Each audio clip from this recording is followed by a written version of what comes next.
All right, what's up, y'all? Happy Father's Day. This is a special Apostate Alliance recorded yesterday. We're going to be playing that in full.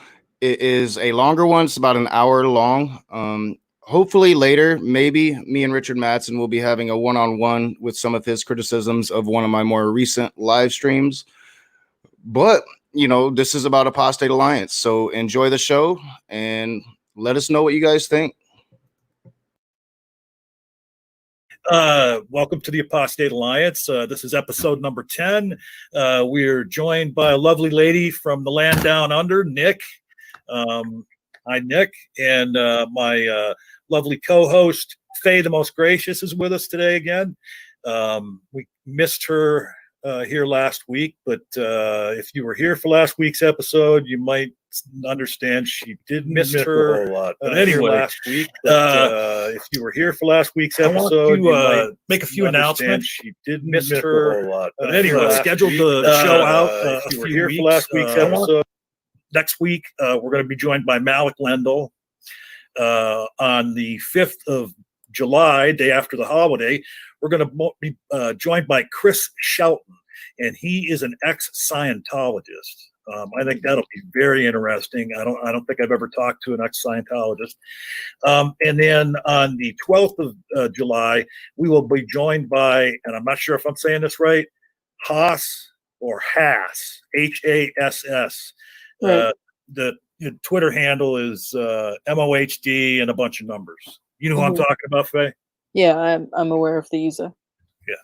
And so, and also I want to announce, we now have the Apostate Alliance Discord server. And if you look in the video description, you will see there is an invite link there.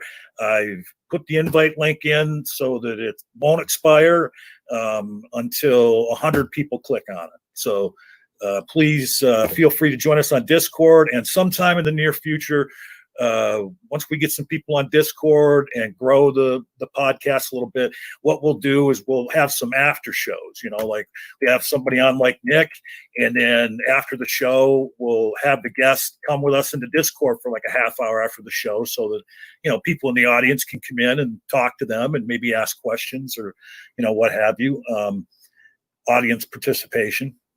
When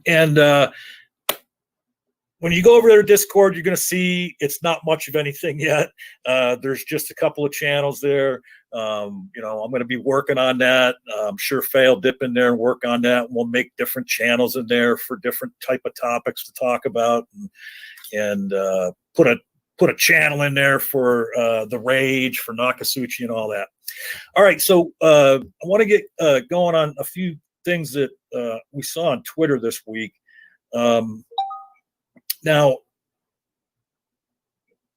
matter of fact, if you could vamp for me for a second there, Faye. No, I'm just kidding. But I bookmarked some tweets here with some stories, one of which I'm not going to mention right now, something that Nik will tell you about when we get to the interview portion.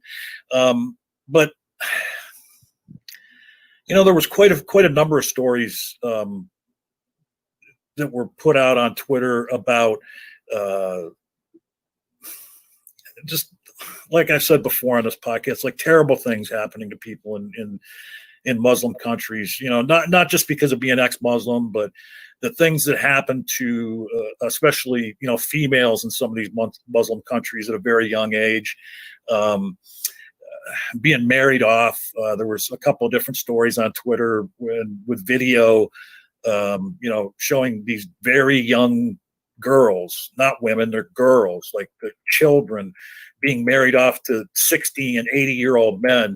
And the one video I saw, the girl was trying to get away. I mean, it broke my heart. I mean, they had to basically chase her down, and she had to be made to go through with this. And I'm not ashamed to admit it. I mean, it made me cry to even see it. I'm a mid-50s man, and it brought me to tears just to see this little clip of this horrible thing happening to a child that should be able to be innocent and, enjoy their childhood. And here they are, they're being married off to some old fart. I mean, it just doesn't make sense to me. But now I'm not an ex-Muslim as my co-host and our guest are. So, I'd like to throw it over them and allow them to comment on the idea of the child marriages. I mean, I've beaten this topic to death, and I'm still in vacation mode, if I'm being completely honest. Right.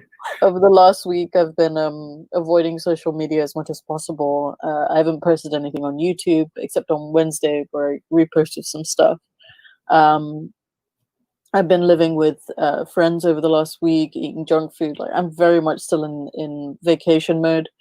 But this whole topic of child marriage, and specifically about the Prophet Muhammad's marriage to a young girl, Aisha, and his rape of her, is a topic that I've beaten to death, and I've said quite publicly that I will not address again, because it's honestly just so disgusting to see how many people will justify it.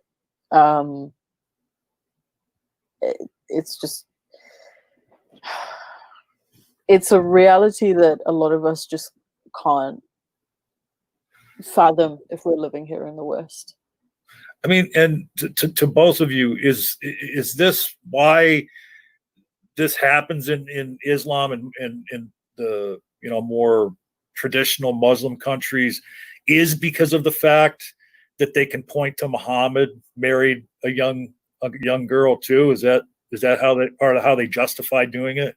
Yeah, he married a 6-year-old, and then had sex with her when she was 9, and that's pretty well documented. So anything Muhammad does is pretty much fair game, unless he specifically says you can't do it. Also, you have to take into consideration that in Islam, you're seen as a woman once you've hit puberty. So that could be as soon as you've got your period. Now, girls are getting their periods as young as 7 and 8, and so by Islamic standing and essentially rulings, she's an adult. She is, everything that she does from the moment she gets her period and has hit puberty, she is now regarded as an adult according to things like her good deeds, her bad deeds, sinning, prayer, like all of the rules that apply to an adult will now apply to her. And when you see something as pivotal as a period as being she's now a woman, it does come along with the other aspects of it. And, when you are in societies where, this sort of thing doesn't really happen too often in the West, but it does happen in, definitely in the Middle East and North Africa. But even then, in the West, there are stories of 15-year-old girls and 16-year-old girls being forced into marriage. It is something that is common, and it does happen. And unfortunately, it happens too often for this to be regarded as a cultural thing. When it happens in Somalia, it happens in Pakistan, it happens in Saudi, it happens in Qatar, and it does happen in Western countries.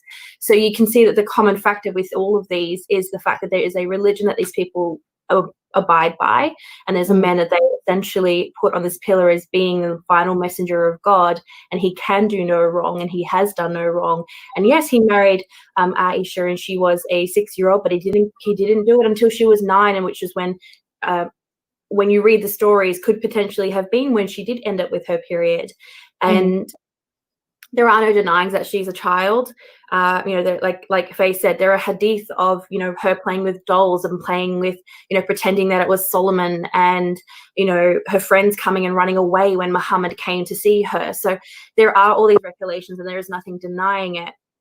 And I think the other thing is that she turned 18 in the same year that he died, and he was about 64 or something like that. Yeah. Which means that he only exclusively had sex with her while she was a child, by today's standards, of course. And I guess there is an argument to be made that the times were different and things like that. But if this man is meant to be a example for all time, I don't think that matters, really. I've dealt with that argument for years, and raised as a Muslim, you hear, the instant rebuttals to it. Oh, well, Henry VIII married a 12-year-old, and other European kings have done this. Yeah. And the easiest way to shut that down is no one puts Henry VIII on a pillar. Muhammad's the one that gets put on that pillar. He gets put on to being this perfect human being. And it doesn't matter that times have changed. You can still turn around and say, yeah, Muhammad did marry a 6-year-old, but I don't agree with it. But Muslims are too afraid to say that, because if they say that, then they're going against their religion and their beliefs. Suddenly, he's not a perfect man. And I never really understood that argument either. That okay, well, it was a different time. We can't judge them by our standards. My response to that is always, well, yes, we can. I mean, just because it was a different time doesn't mean that it was right. And we know that it wasn't right now. So yes, we can judge them. I mean, there are a lot of things that you can forgive if you are suddenly like, well, it was a different time. There are, you can justify colonialism, you can justify murder, you can justify raping and pillaging. Slavery. It was a different time. So what? It's so fucking stupid. Yeah. I think the reason why Muslims don't want to admit that this one thing is absolutely horrible and actually say it is because if they say that one thing is a horrible thing that Muhammad did, it opens the door to the many other things that he did that were also horrible, and nobody wants to have their heroes taken down. And that's essentially how Muslims see it.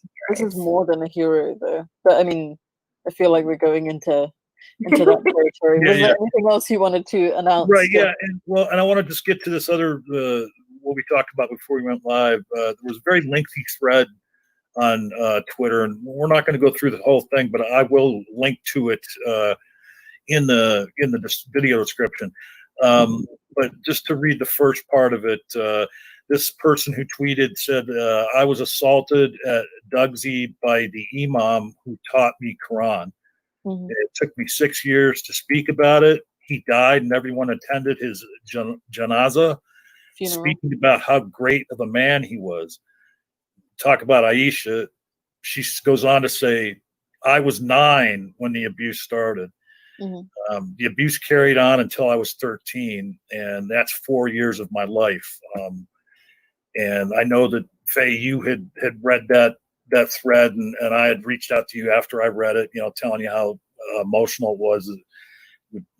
If you'd like to comment on what you had read in that. I think that with the Me Too movement and everything like that, we do need to start a mosque Me Too. I personally have always had female teachers, and I've never sort of experienced that, but I do know that it goes on, especially in Duxis. I think that environment is extremely misogynistic. It's very, very easy to take advantage of young kids who are afraid of you. There's definitely a power dynamic at play there. So I think that we should start some kind of a Mosque Me Too hashtag and campaign for it. But I'm not the best person because I'm always getting in trouble. I'm not the best person to start these things. After the Me Too movement, there was a Mosque Me Too, but that was more women talking about things that happened to them in, Hajj, when they were going pilgrimage around the Kaaba and they were doing the tawaf, which is the circles. And, I knew these stories growing up. I knew stories of women telling me, they were telling me or telling my mom that, when they were in Hajj, men would pinch their bottoms or rub themselves up against them. Because you think about it, you have thousands of people in this tiny enclosed space, and men will take an opportunity to touch a woman. And the thing is, there is such a silencing culture within the Islamic world where it's like, it's instantly blames on the victim. Well, you must have revealed something. When Faye's talking about duxis, so my dad used to run a duxi, and essentially it's like a madrasa, or like Bible study. An Islamic school. It's like Bible study, but for the Quran. Yeah. And these men, I never attended them, and my dad actually never had students, girls who were over the age of, say, 6. They would actually come to me as his students. And but in these schools, these men have power. These men are given are sanctioned by these children's parents to beat these kids. They are allowed to, you know, keep them back. They're allowed to force them to go to other classes. And the parents won't say anything about it because these are the mu'allim, these are the sheikhs, these are the imams, these are the scholars, these are Islamic people, and we need to put them, again, on this high pedestal. And so no one speaks about it. And, you know, I am incredibly proud of particularly, you know, the Somali women who are now owning the fact that they were, unfortunately, you know, sexually assaulted in these environments, because they can be like that. You know, I know living in Somalia, there were dukhsis where girls up to 13 years old were in these classes with men. My sisters attended them until my dad found out, and then he was like, nope. You know, and like I said, I'm unfortunately, fortunately, sorry, I was privileged to not have to attend a dukhsi in such a larger scale because of who my father was. I was able to just do my Quranic studies at home under his guidance. But unfortunately, so many girls out there are not able to. And again, when you have this culture of controlling women and controlling girls, and everything rests on them, the family honor, you know, representation of Islam. When you think about the pressure that's on a Muslim woman more than a Muslim man, it's very, very hard for them to speak up. When you're told that no one's going to help you, that you're going to be dirty, that you're a whore, I mean, and that it is ultimately your fault because men can't control themselves. But then also, if we look at the stories of, you know, the Catholic Church and the Jehovah's Witness scandal that's, you know, still going on to this day, you know, the same tactics were used against them, like, oh, you know, you can't go to anyone, you can't tell your parents, instead of obviously threatening to kill their parents. You know, they'll be like, you know, you can't do this, no one's going to believe you, you're a child, or you asked for it, or you are dressing this way. Like there is such this mentality of blaming the victim and not taking ownership of the cancers within their society. Well, and like the whole idea too, as I've learned, you know, getting to know ex-Muslims, is the whole idea, you know, behind the hijabi and the, you know, niqab, is that, you know, for some reason, there's this idea in Islam that Muslim men, you know, won't be able to control themselves. You know, that, I mean, they're all, you know, sexual animals that will attack. You know, you can't see a girl's ankle, or, you know, heaven forbid something will happen, you know. Yeah, it's kind of a self-fulfilling prophecy in those countries. Yeah. And now you guys both mentioned, hey, the Muslim Me Too. So when you know, coin a phrase like that, this must be a very big problem. Then it's not like a. It is. Yeah. I think, like, my mom has stories coming back from Hajj, or the holy pilgrimage of all things, of things that happened to her. But the thing is that our cultures and our societies are so bent on keeping us quiet.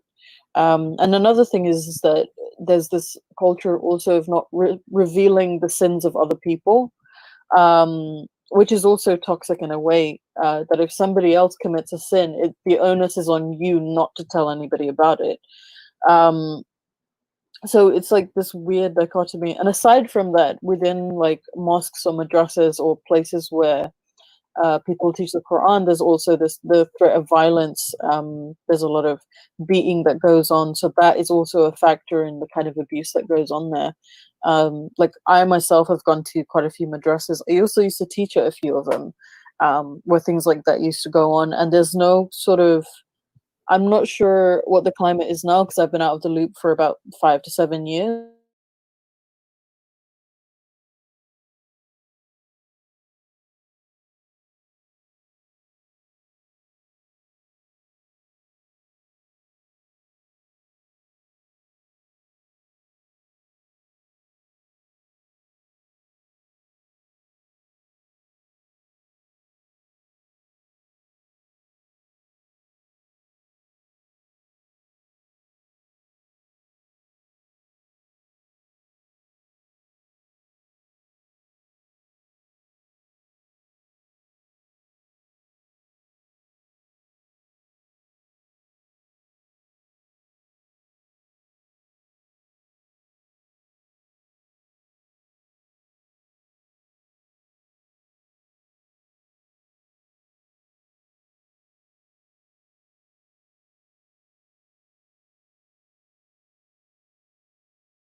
sort of, I'm not sure what the climate is now because I've been out of the loop for about 5 to 7 years. But back then there was no regulation like there would be in a standard school, or even within a church facility. There's a certain level of regulation. But because these are considered like community centers and it's very privately managed, people can get away with things like that, which I don't think they should be able to.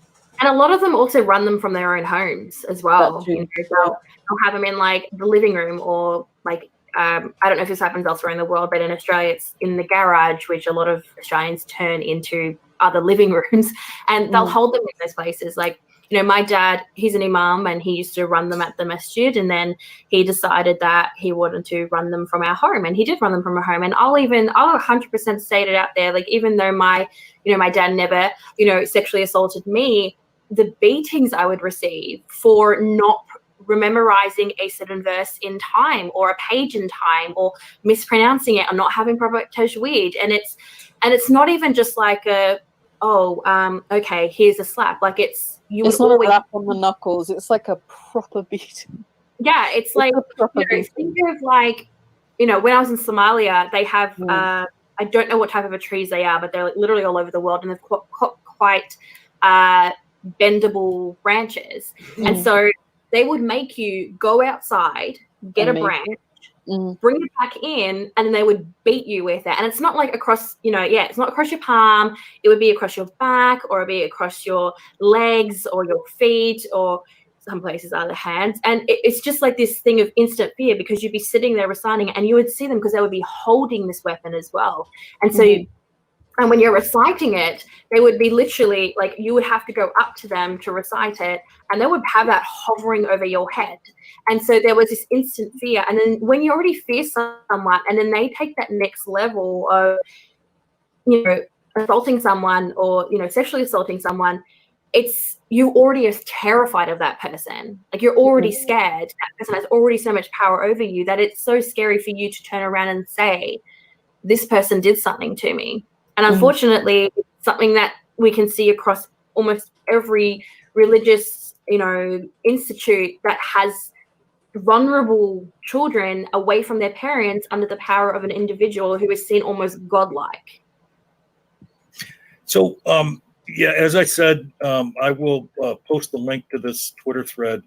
I urge anybody, especially anybody in Western countries that has small children, go read this thread, and, think about your small children, and if they had to go through something like this person went through, and it was just horrific. And just to rather quickly go through a few other things I wanted to mention, and anything I mentioned now, I'm going to put these stories in a pinned comment under the video.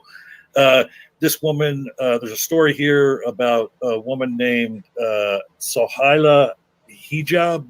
I'm not sure if I'm saying that right, but she is in a Karchak prison and on a hunger strike. I'm going to put this story in there if people want to know more about that. I also saw a story here the other day that Iran executed a number of gay people not too long ago. Also in Saudi Arabia, 5 men were beheaded and strung up with their heads missing. And their crime was that they were homosexual. And then this one kind of took me aback. All of us have mentioned, during the course of the stream so far, one time or another, about, how things are different in westernized countries, and a lot of this bad stuff we're talking about is going on in like the extremist Muslim countries. But there was I guess he's an imam or a cleric. A cleric that was in Canada, a Muslim cleric in Canada, did a video talking about killing apostates. It's not something new. They've been doing that all over the world for a while now. Well, no, I understand that, but it just kind of took me back to, here he is in Canada doing it, you know. So Oh. people Oh yeah, no, It that's happens all the what time. we're saying. They've been doing it everywhere. oh, Like, okay. to give you an idea, like, Muslims obviously go to mosque. Well, they most go every day, but a lot of Muslims tend to go on Fridays, which is the Jumu'ah prayers or the religious prayers. And before they do that, they listen to a sermon or a khutbah.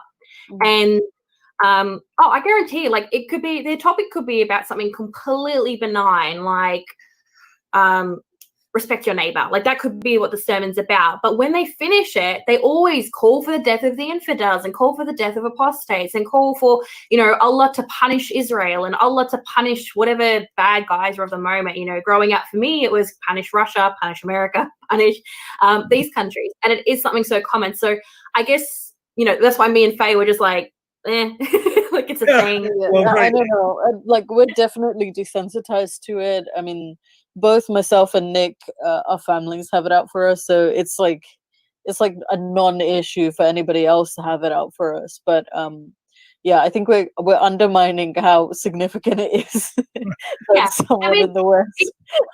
I think obviously there is that shock value of, oh, you're in a Western country and you're saying these things. Well, this is the thing. They've been saying it for years. I was watching, I mean, this gives away my age, but I was watching, you know, VHS with imams and scholars talking about this sort of a thing, like, all the time. I'll be listening to Pal Talk. Of, like, I grew up in the era where, like, people like Anwar Olaki were giving lectures every single week on Pal Talk. So this is not new talk. This is not them being brave or, you know, able to speak more. It's just they've always been talking about this.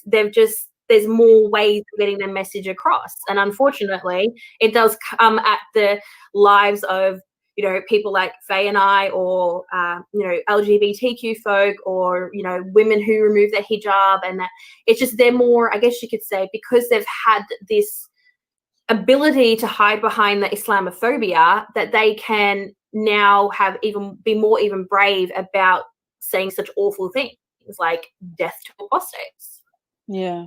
Well, and I'm not, you know, I'm new to all this. So, yeah, that's why it was such a shock to me. I knew about all of it going on, you know, in Muslim countries, not all of them, but the more radical ones.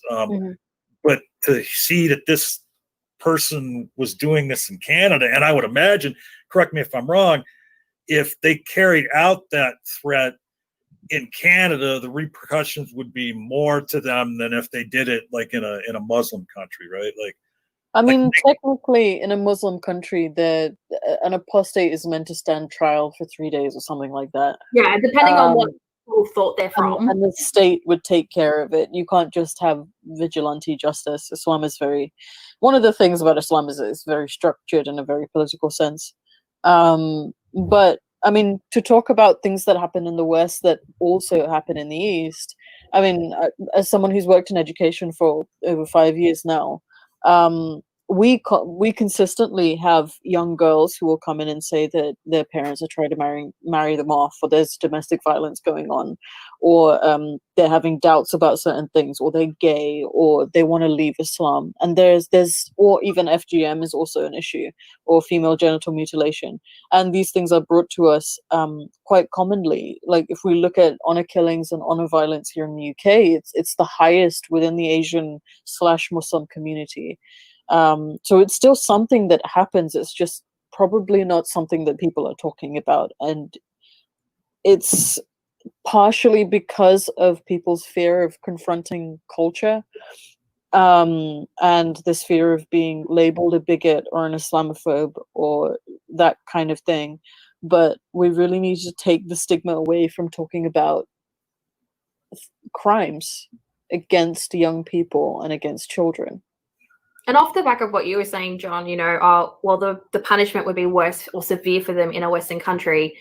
A lot of the people who will say things like death to apostates, they don't care about democracy. They don't care about that. They want an Islamic world. They don't live for this life. I think that's the thing a lot of people don't understand about Muslims, is they are taught from such a very young age to not live for this life, which is the dunya. They have to live for the afterlife, which is akhirah. So, you know, they're like, okay, well, I mean, there are countless stories. I am 100% sure Faye's heard these. Well, You know, I've had personal circumstance where a young girl's father said to her, I don't care if I go to jail for killing you, because I will have done a good deed and I will go to heaven. So there's this level of I can do whatever I want and I'll be fine. And it's also this concept of like destiny and qadr as well. Like, as long as they're doing the right thing, it doesn't really matter what happens after that. I mean, it was a sentiment that my father held when he always killed me. You know, it doesn't really matter what happens to him because he's doing the right thing. And the other thing is that I think that if they do end up going to prison, they'd probably get more converts out of it, because it's an enclosed space where a lot of people have a lot of time to think. Yeah, people go to prison and they come out with religion a lot of times. Well, I mean, if that's a whole other topic you can go into, but the other thing, you know, with regards to Muslims is every person you convert to Islam is good deeds on you, and every good deed that person does who converts to Islam also comes to, think of it as like a pyramid scheme, essentially. It's a pyramid. Like one person converts 3 people. Those 3 people's good deeds also counted to this one person's good deeds, and each of those people convert another person, and those deeds go back to that person. Like that's how it works. Wait a minute, are you trying to say that Islam is a multi-level marketing scheme? Yeah, it's an MLM. It's 100%. It works the same way with sins as well. Like, if you convince somebody to commit a sin, you get the blame for that, as well as them. And the same thing goes into like families as well. So I've mentioned this a number of times on like talks and podcasts and that, where it's like the reason why fathers in particular are so abusive and aggressive and controlling to their children, in particular their daughters, is because they're seen as the shepherds of their family, and they're seen as the rulers of their family, and the sins of their children do reflect upon the sins of the parents. Like, that's a big thing. And so you obviously don't want your child to be sinning, because you don't want bad deeds, you don't want sins on you, so you will do everything within your power to stop your child from sinning. It's a very effective way of controlling people. It's an extremely effective way of controlling people, but it's extremely cultish. But I never thought of it as an MLM. That's a good analogy, actually.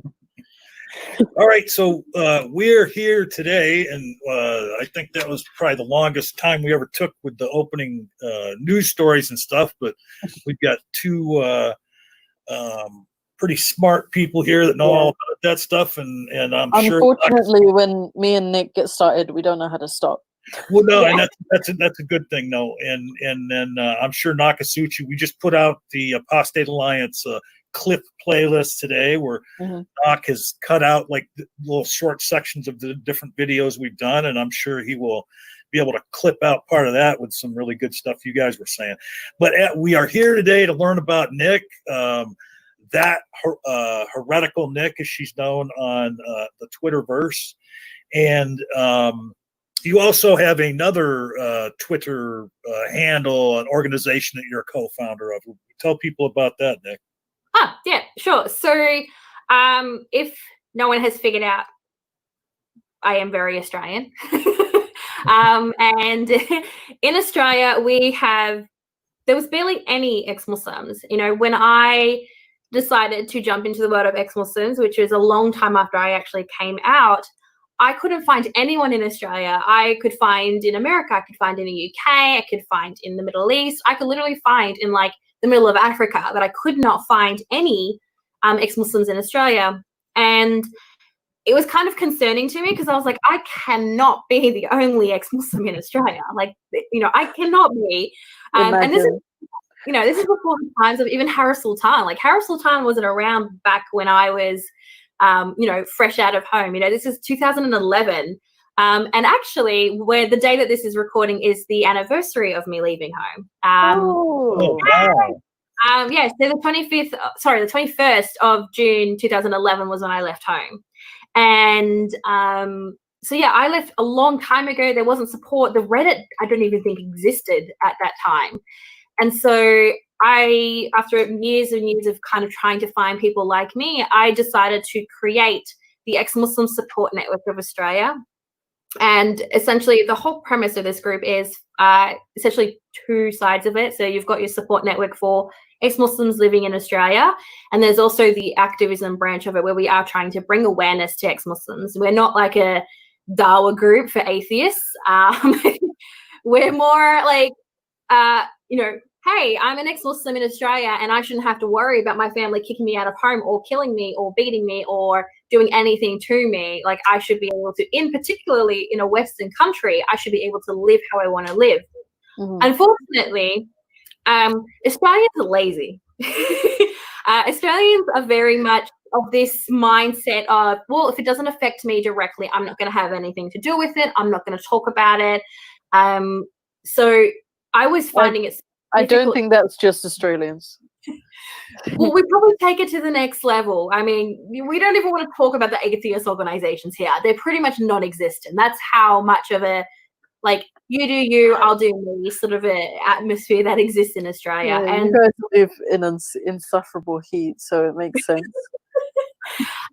But I was having a lot of people reaching out to me, and they're all going, you know, I live in Australia. Is there a support network? I live in Australia. Is there a support network? I want to talk to people. And I'm one person, and I was, you know, being stretched thin, trying to, you know, keep in touch with all these people. So I decided to create EMSNA with a fellow Australian ex-Muslim, and, you know, we're slowly growing, and it's just amazing to see people who literally felt like there was nothing they could do with their life, or they felt like they would, you know, they were so depressed, they were so isolated, they literally felt like their life was meaningless. And just seeing their growth from, you know, joining the group, just even if they don't even come to meetups, you know, just talking to people and just knowing that there is a network out there that if you do want to talk to someone, there is someone there for you, has, you know, has a lot of these people have kind of progressed. They're a lot happier. They're a lot more able to get through the day. Because I think that's probably one of the hardest things as an ex-Muslim, particularly if you are closeted,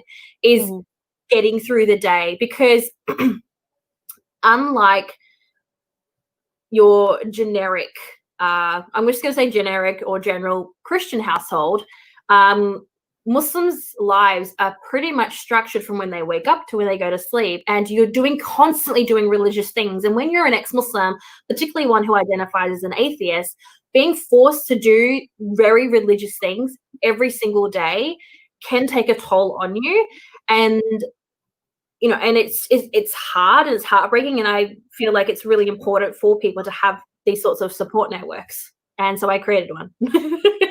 Well, and isn't it wonderful too that, you know, with technology and that, you know, you can get together without having to, you know, travel a distance, or, you know, maybe people are in fear of going out in public and associating with other apostates, but they can do it online and, you know, touch base with, you know, like-minded people. So, we want to get on to Nik's story here, hear about, you know, her time as a Muslim and how she made her way out. And I would not know Nik if it wasn't for the fact that I had met Faye first, and then Nik was one of the first ex-Muslims I was introduced to through Faye, and one of the first ex-Muslims I followed on Twitter. But because Faye and Nik are so close, as I've done oftentimes in past episodes, I'm going to toss the interview over to Faye, and they can just have a lovely chat as two friends, and I will dip in here and there if I have a question. Take it away, Faye. Okay, so first thing that I want to say is that following Nik is probably the best choice you've made after meeting me, because Nik, all you'll get is blunt honesty from Nik, good or bad, for better or for worse. Blunt honesty. It's a marriage. It is a marriage. But yeah, I think we've spent an awful lot of time talking about our stories because our stories are quite similar. There's a lot of, well, you've been out here longer for sure, but there's a lot of similarities with the different things that we've went through, even from the way that we've dressed and the different communities that we hung out with. So I was associated a lot with the Somali community, which is why I know a lot of Somali and I know how to cook their food and stuff, because it's a very involved community. Yes. But it would be good to, I mean, it's a recap for me, but to tell the audience what your background is, because you're clearly not Somali. No. So what is your background, and, you know, how did you get into Islam? Well, I identify as a ghost. No. So Again, like you said, we are quite similar backgrounds, but there is always that whole thing of, but you're white? You're a white chick. Always with a question mark as well. It's always, you're white? And I'm like, yeah, yes, yep. See it every time I go into looking at myself in the mirror. So the first thing obviously I want to state is there is a lot of thing around me. People have this assumption that I was a convert to Islam, and that's a no. I didn't convert in the sense of I was an adult and made the conscious decision to become a Muslim. My mother is the convert. So when I was a toddler, she converted to Islam. And,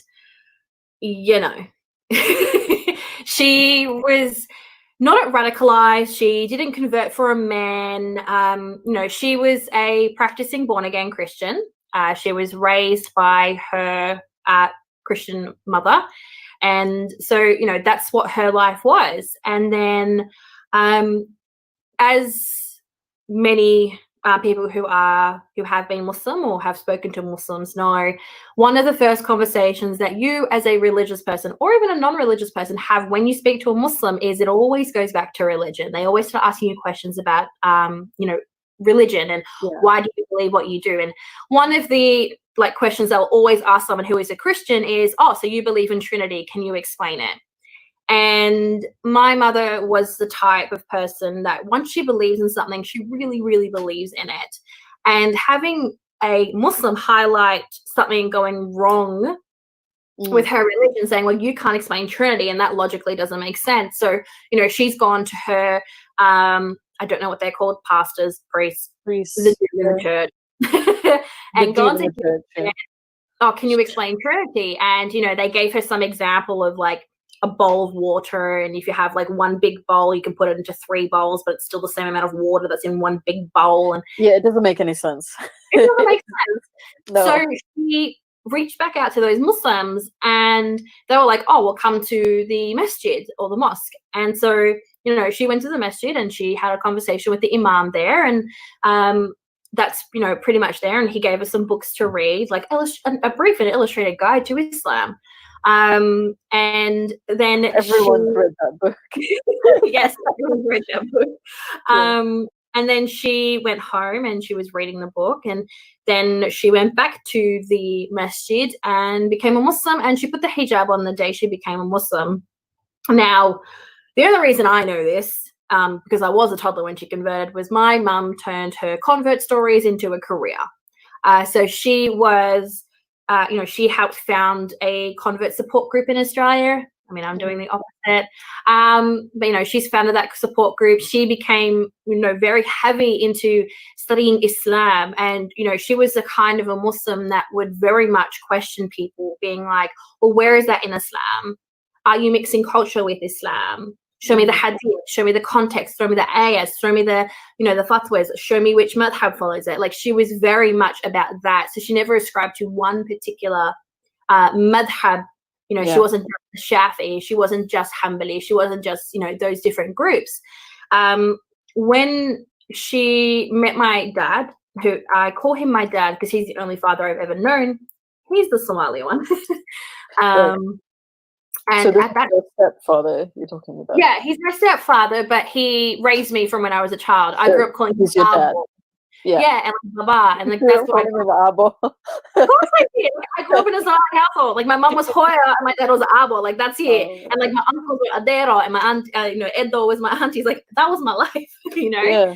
And so I grew. Obviously, she marries a Muslim man, and at that time he was studying, his degree, but he was also studying Islam, and he was the muaddin at the mosque, so he was the guy who called to prayer. And they met, and it was an arranged marriage as well. They only met 3 times, and they got married. And then my mum, again, we have to look into the history and the time. This was the 90s, and my mum was in this mindset of, I want to be the best Muslim I can possibly be. And so for her, that was looking at the Tabligh Jamaat, which you're quite familiar with. Yeah. That's some PTSD-inducing stuff. But go ahead. Yeah, so she met the Tabligh Jamaat, and as you would know, in those households. I gotta stop you there. You're gonna have to. You guys kind of just had an inside joke there that none of us know anything about. It's fine. She'll explain it. It's okay. Yeah. Sorry, I interrupted. That's okay. So the Tabligh Jamaat, you can correct me if I'm wrong, because it has been a while since I've dealt with those levels of crazies. But they're predominantly South Asian. Yeah.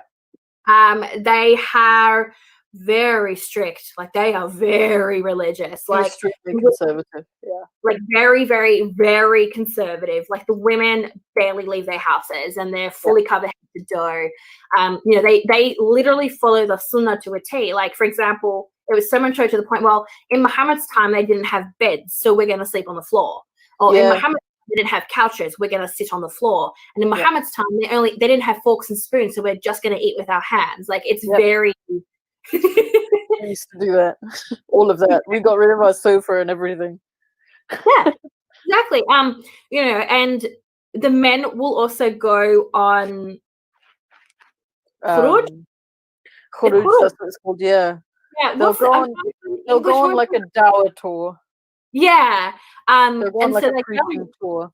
Yeah, or they'll like go back to Pakistan or India where the Maulanas are, and like they'll study under them for some time, and they'll leave their wives. Like, they'll completely like leave their wives with, like, they'll stock up the house and be like, you're not allowed to leave the house, you can't do any of this, you can't, like, literally. And so this is my mum's first initial introduction to extreme, or I dislike the word extreme, so I'm going to use conservative. I use the word authentic. Okay, authentic. Yeah. Well, I wouldn't call Tabligh authentic, because I don't think they are. I mean, yeah, but like more in lines with that, more of an authentic living by the sunnah sort of a lifestyle. Sure. Yeah. Okay. Yeah. So that's where she met. So my Salafi voice has just been like, they're not authentic. But go don't on, worry. anyway.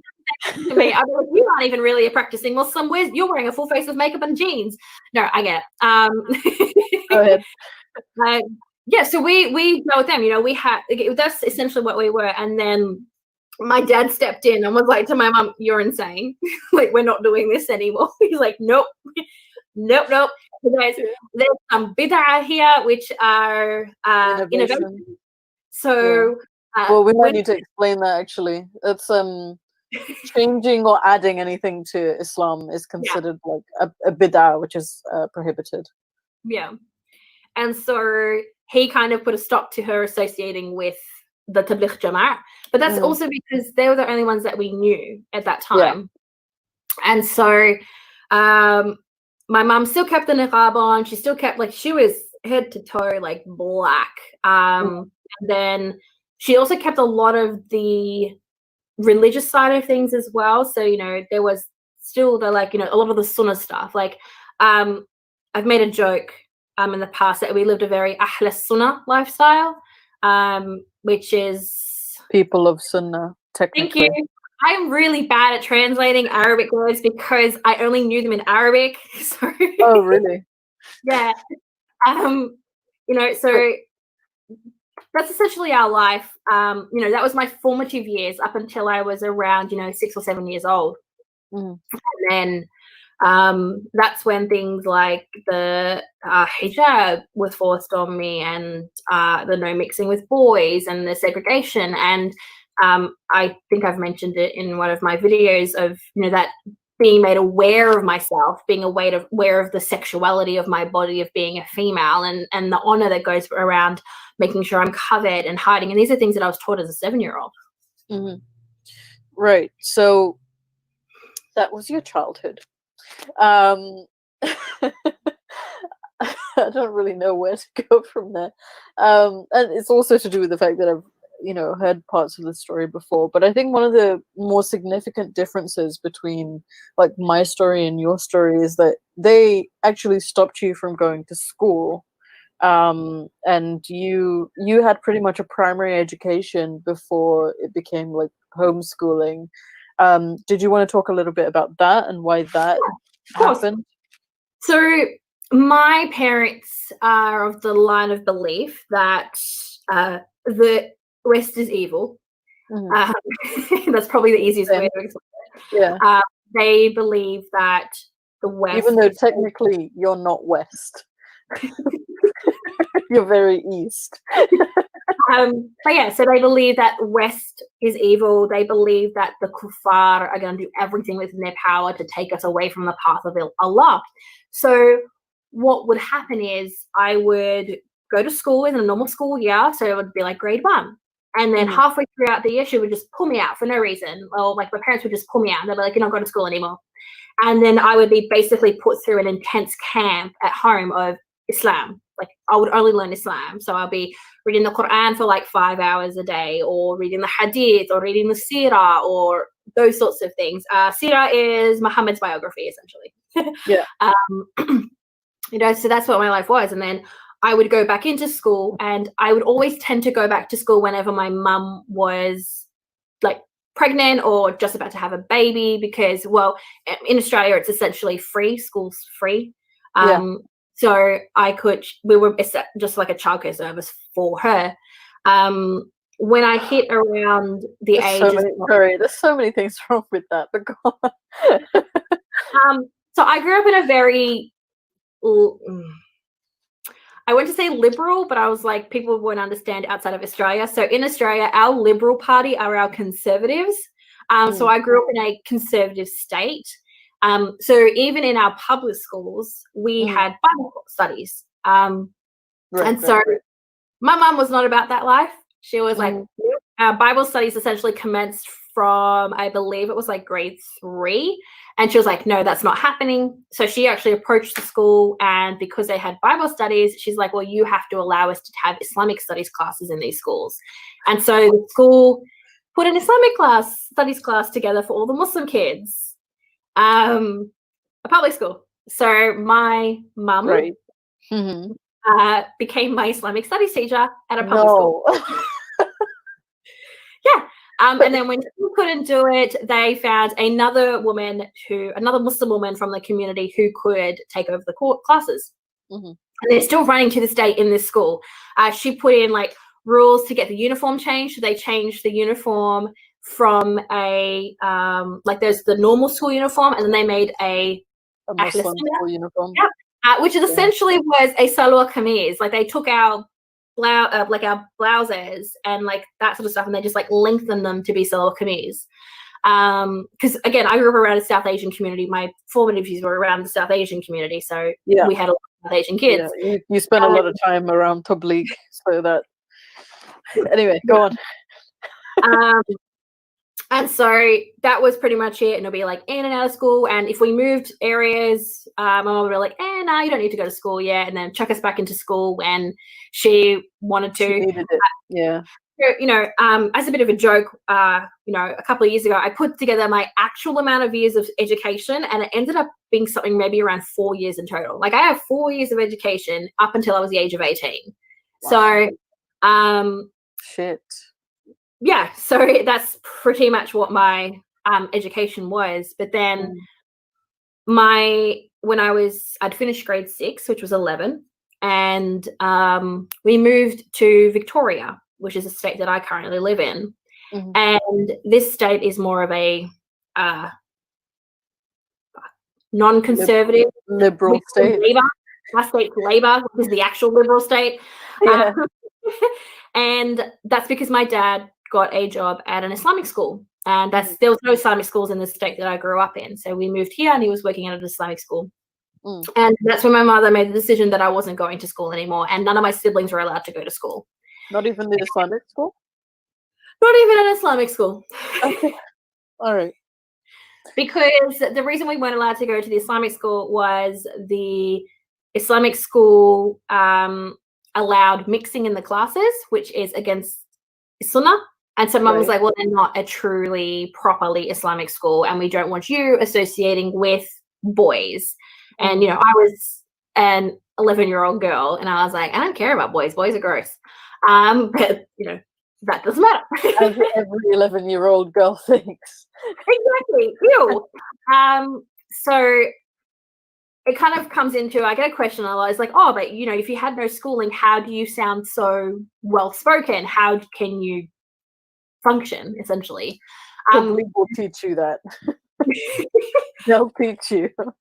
My parents taught me, because my parents are teachers. I mean, my mum was a TESOL teacher, so teaching English as a second language, and my dad was a maths and chemistry teacher. So he could teach me that, but their way of teaching wasn't like structured learning. It was like, here is the entire Encyclopedia Britannica, pick a topic, write an essay. And that's what I would have to do. And that was my formative learning. And then my dad would, once I reached the grades that he was teaching, I would just use their textbooks and I would just do their maths assessments and assignments. Like that's how I built a basic knowledge of being smart.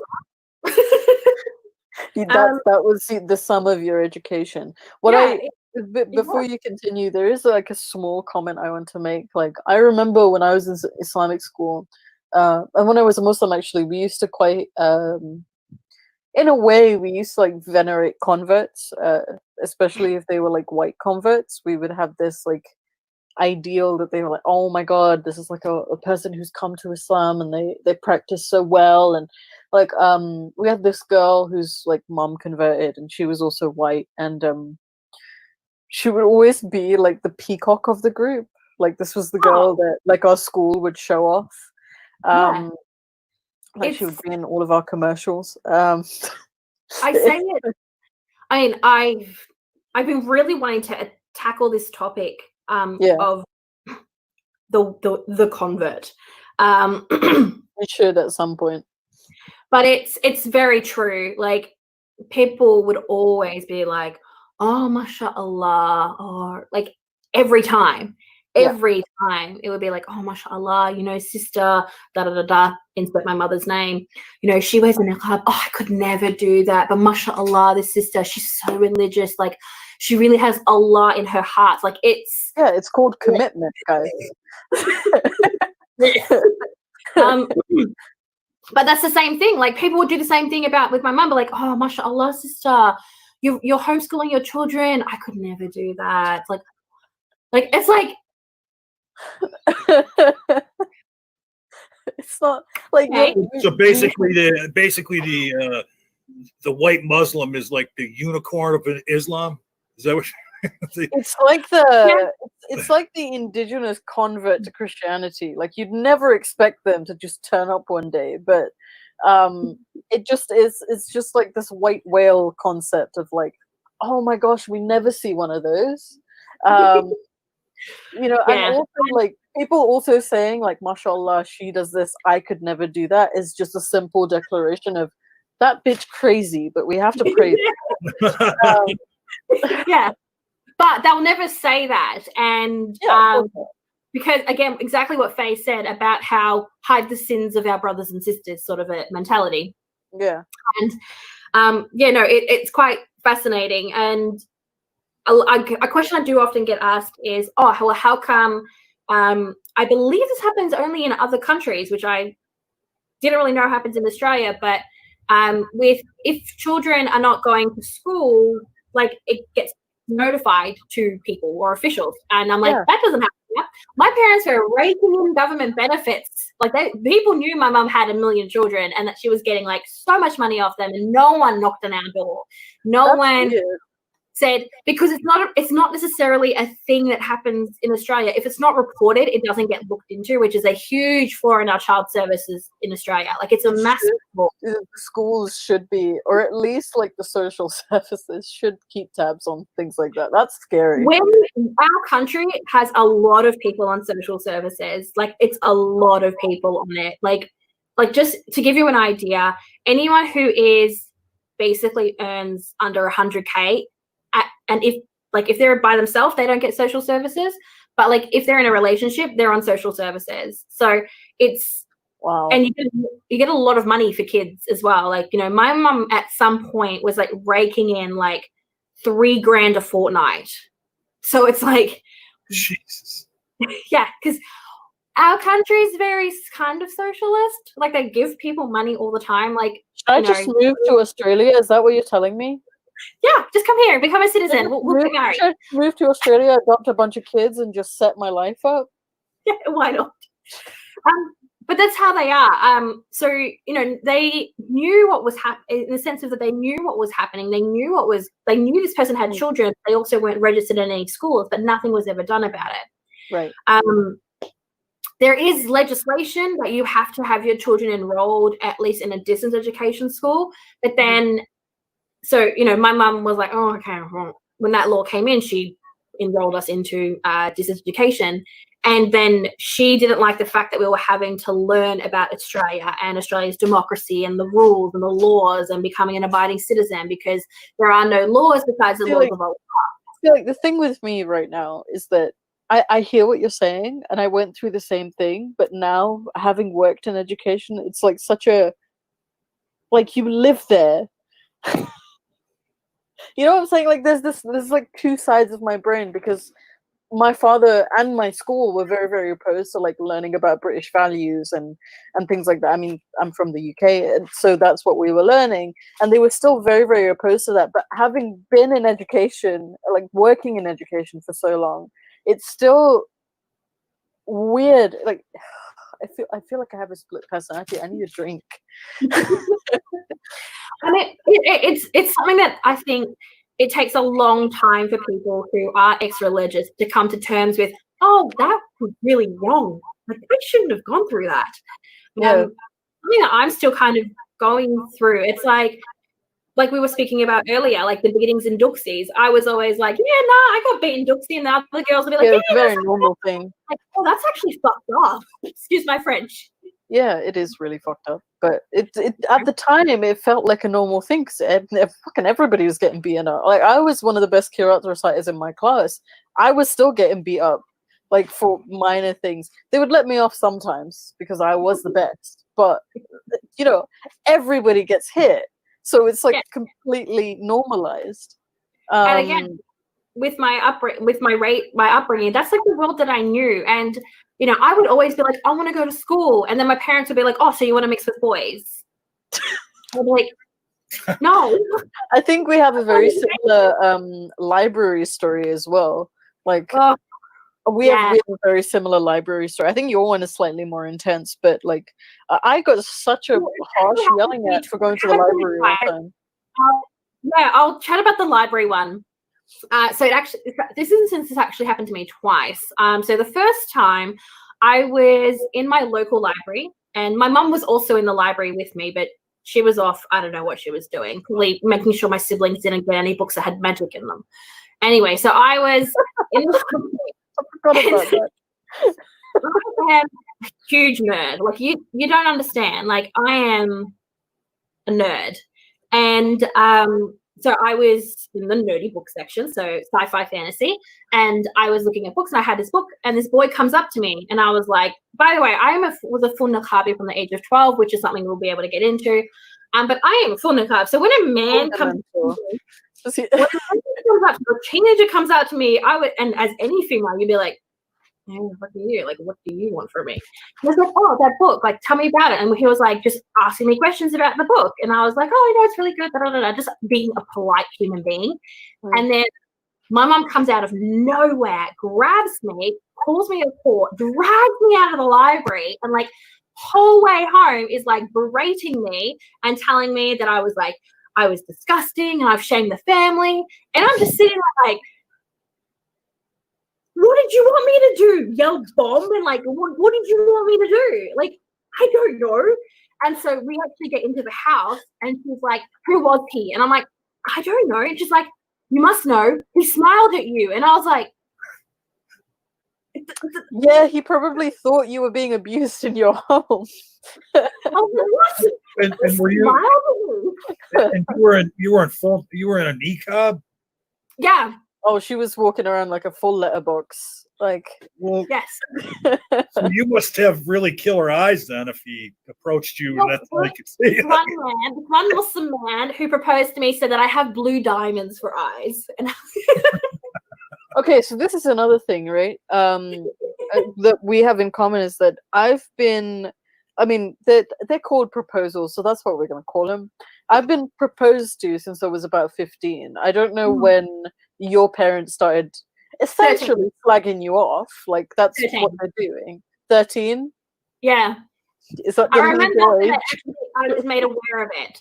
So I was 13, and it was in probably about it was a year after I put the niqab on, and my mum was this is the Paltuk era. This is Anwar Olaki's era. Sure. And do apologize in advance if this video gets flagged and taken down by some It's secret. fine. I've talking about Anwar Al-Awlaki plenty of times. So basically, she kept taking pictures of me, and I'm like not a fan of my picture being taken. And also growing up in a household where pictures weren't taken because it's haram. So I was like confused why she was taking my photo, and she's like, "Oh, can you smile?" And I was like, "No." And I was like, "Why are you taking my picture?" And she's like, "Oh, there's a boy I want you to marry." And I was 13, mind you, and I was like, Jeez. "What?" I was like, "What?" She's like, "Yeah, this boy, Sheikh Abu da da da." And I was like, "Well, yeah." I listened to his lectures, and she's like, "Well, he's got a son, and I want you to marry him." And I was like, "Okay, right."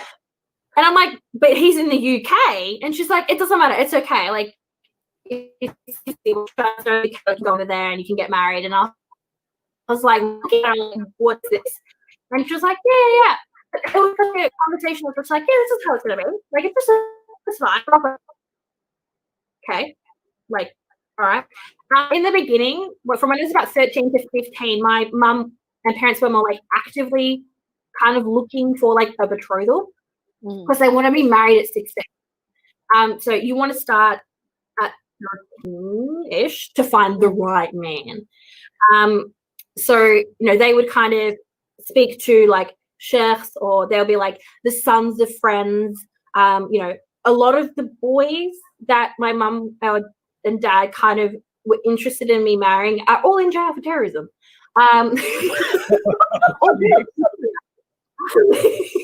So it's like, it was just like a kind of, it became sort of to me like a joke, like, who's the boy of this month? Like, it was just like, this is kind of what my life ended like. Like, I didn't want to get married. I wasn't interested in it. Like, kids, gross, don't want them.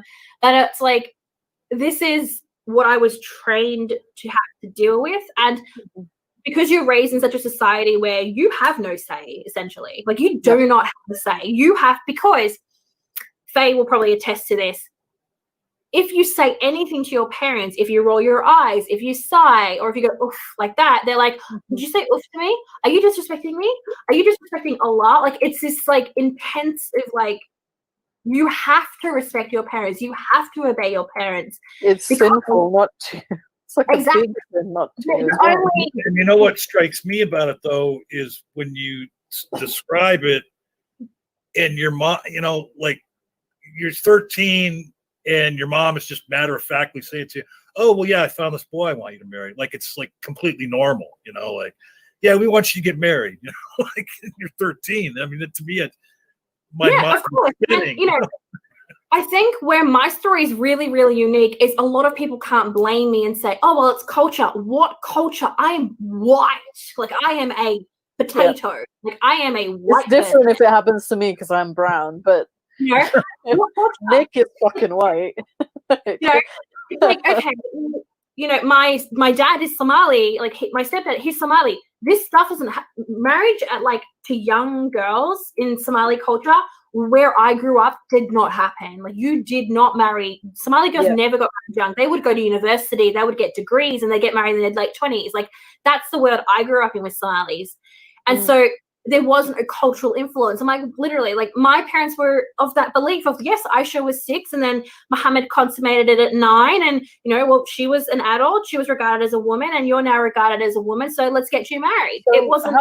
How old was this guy in the UK? Who he would have been,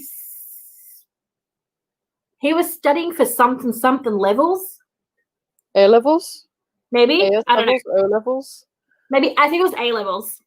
Okay, so he would have been like 17, 18. So quite a few years on you then. Yeah. because they wanted to wait until he'd finished those for it to like so become serious. he would have been a full-blown adult then.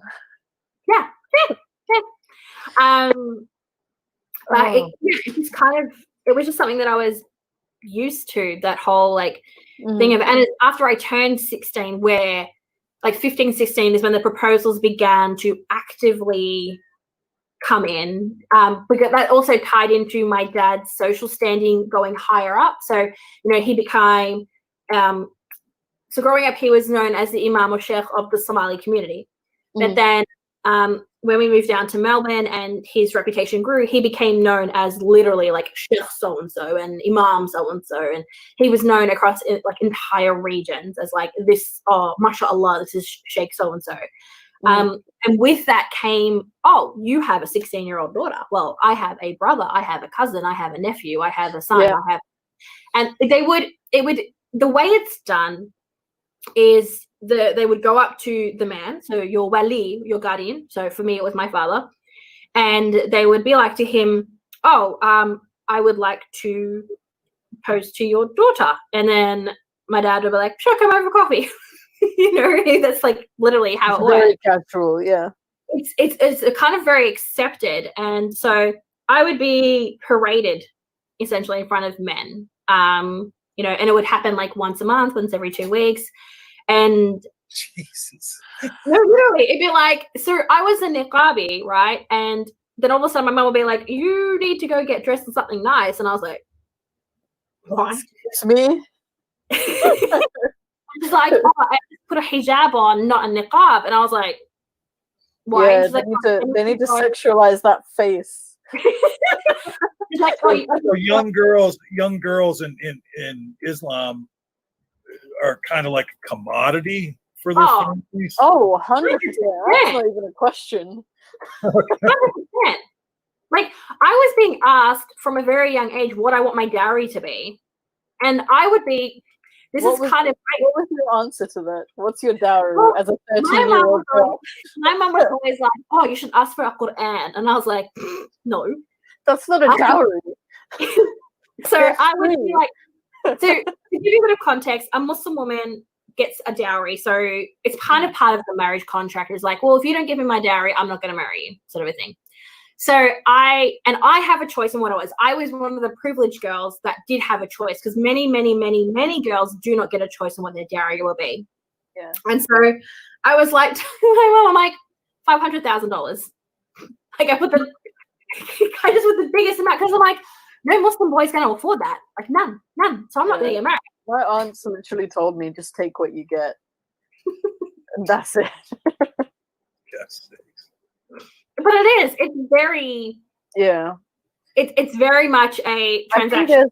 I think there's this illusion with some people that there's this illusion of choice, because technically in Islam you can't force a girl to get married. Technically, if we're going by like Ahl Sunnah, if we're going by the teachings of the Prophet, you can't force a girl to marry.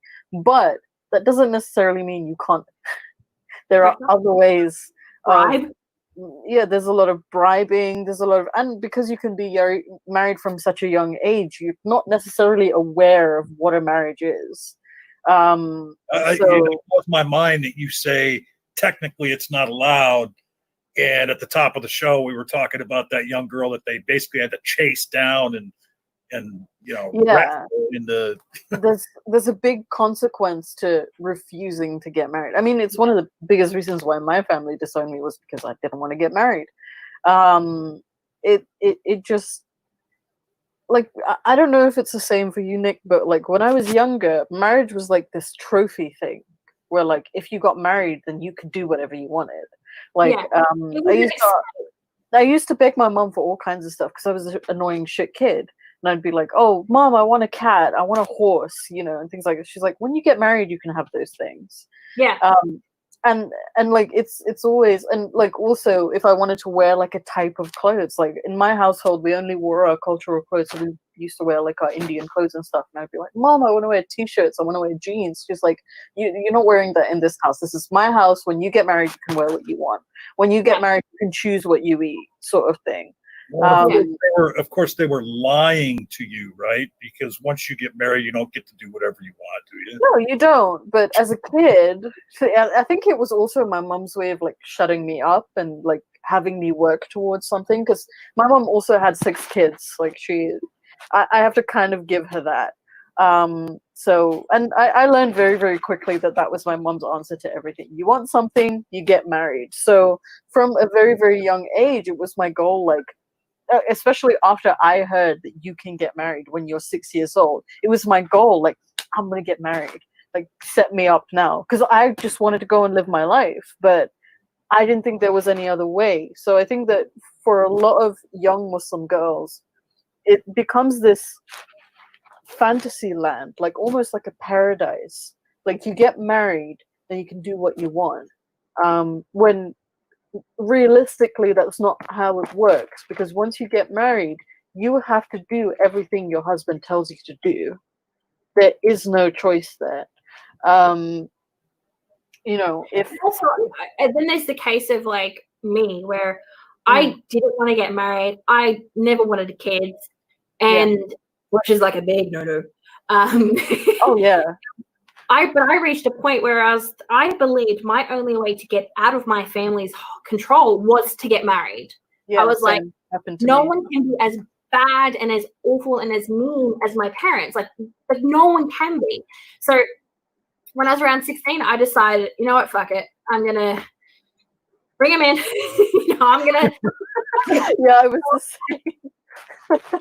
And your family is so horrible for you that you sometimes there's just nothing else in your life. You just want something new. So you're like, I'll take worse over just the same mediocrity. It's actually really sad when you think about it. It is. I mean, I reached the point because so obviously we're going off on a little adventure, but I'm going to bring it back to, I actually left Islam when I was 15. So.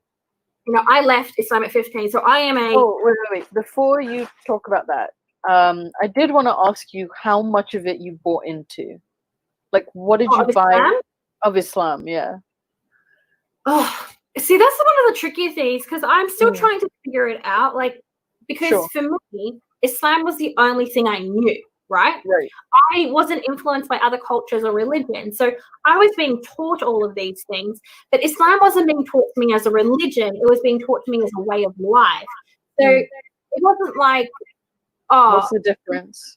Yeah, it wasn't like, someone hid parts of Islam from me. Like, I knew about, jihad and mujahideen, and I grew up seeing like VHSs of, Chechen soldiers' dead bodies. Like, that is literally what I saw. So it wasn't like I was hidden away from the darker aspects of Islam. Like, my parents were like, no, you need to be fully aware of this. We are Muslims, this is our way of life, and this is what we have to accomplish.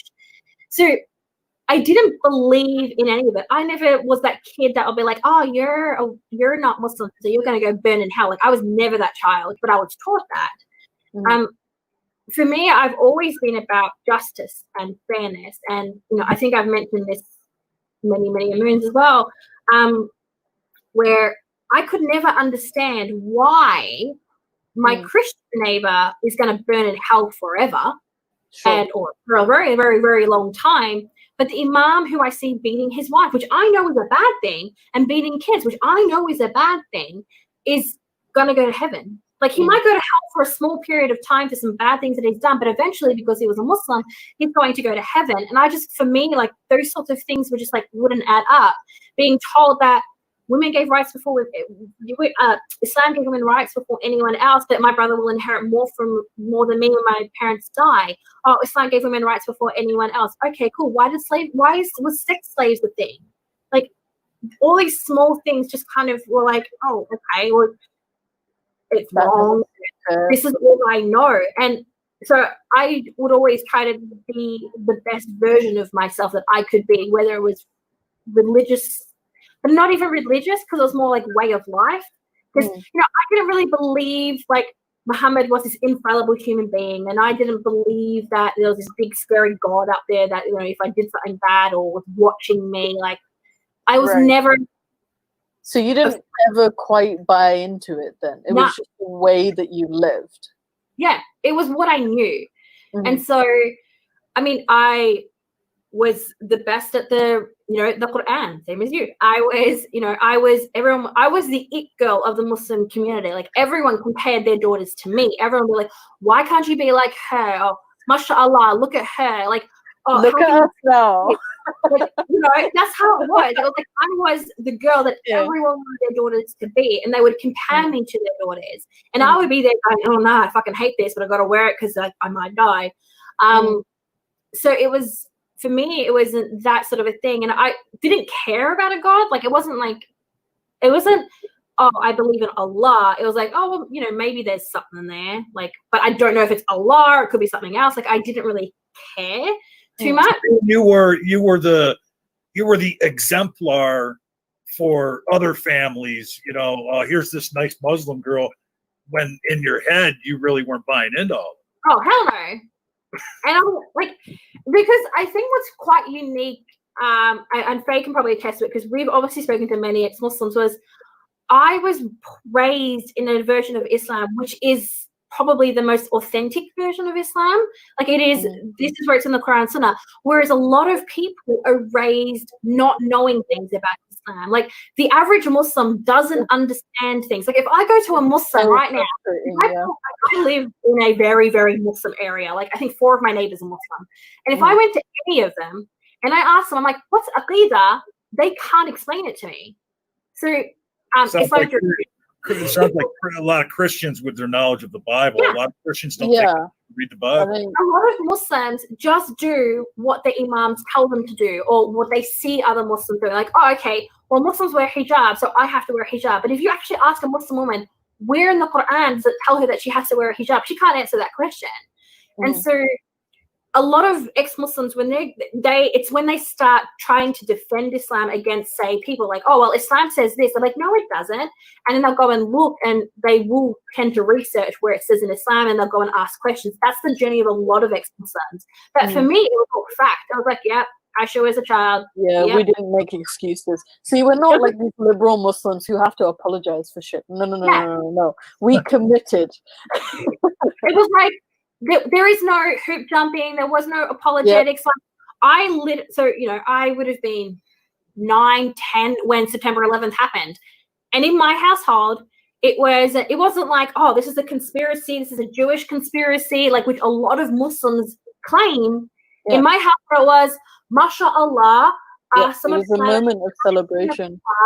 And they deserve it. And this is what needs to happen. And it's that's, to give a bit of a context to how I was raised, that's the world that I grew up in.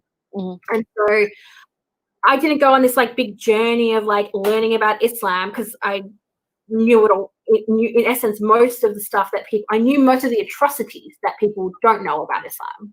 Yeah. Could you from your time learning that as a child, and you talk about how other Muslims don't know things from the Quran. Could you go teach a class about? Easily. Oh, yeah. Easily. I used to teach classes. So living at home, living at home, my dad was, like I said, my dad used to give classes. He was an imam, and he used to have dursis, and his weren't just about Islam. So they weren't just about Quran. Like, he would talk about Islam, and he was also the Islamic studies teacher at one of the biggest Muslim schools here. And so once girls reached the age of puberty, because my parents very much were like separation of the sexes, essentially. So when my dad had students who were girls who were reaching puberty, or normally he would do like 10-year-olds, he would just be like, go to her, like, and I would be their teacher, and I would put together like lesson plans, and I would pick a topic, and I would have to read about it, and I would teach it.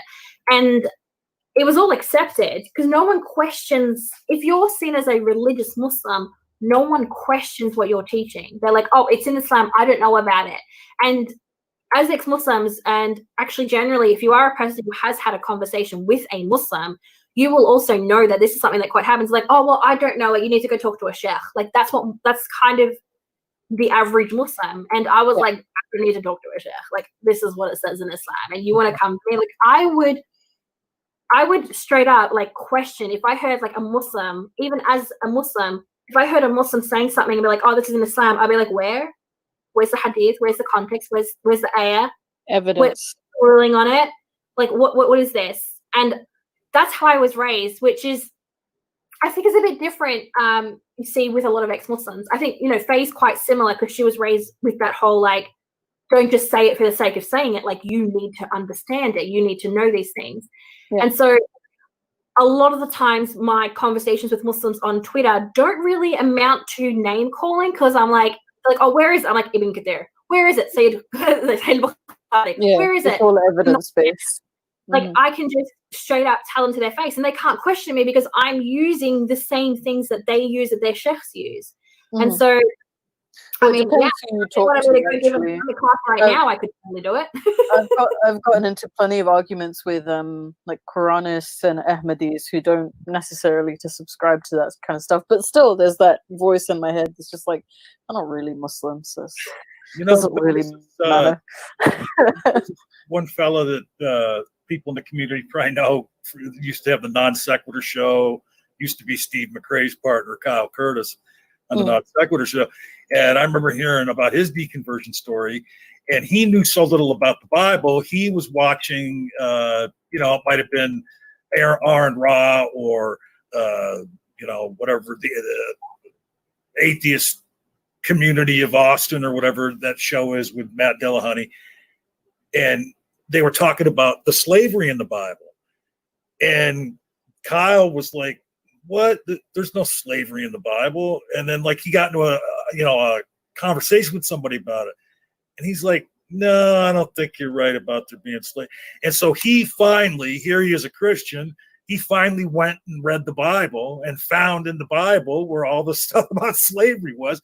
And that was the beginning of the end of him being a Christian. I think that one of the biggest differences between Muslims and Christians when it comes to learning about their religion is that most Christians have not read the Bible, or do not make it like an article of their faith to read the Bible, whereas most Muslims have read and or memorized the Quran.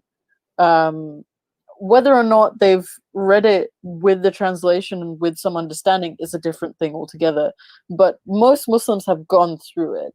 The thing is as well, like, when you, like, I've read the Bible just for shits and giggles. I read it and I was like, wow. Yeah, I couldn't get through it. I could get through the last.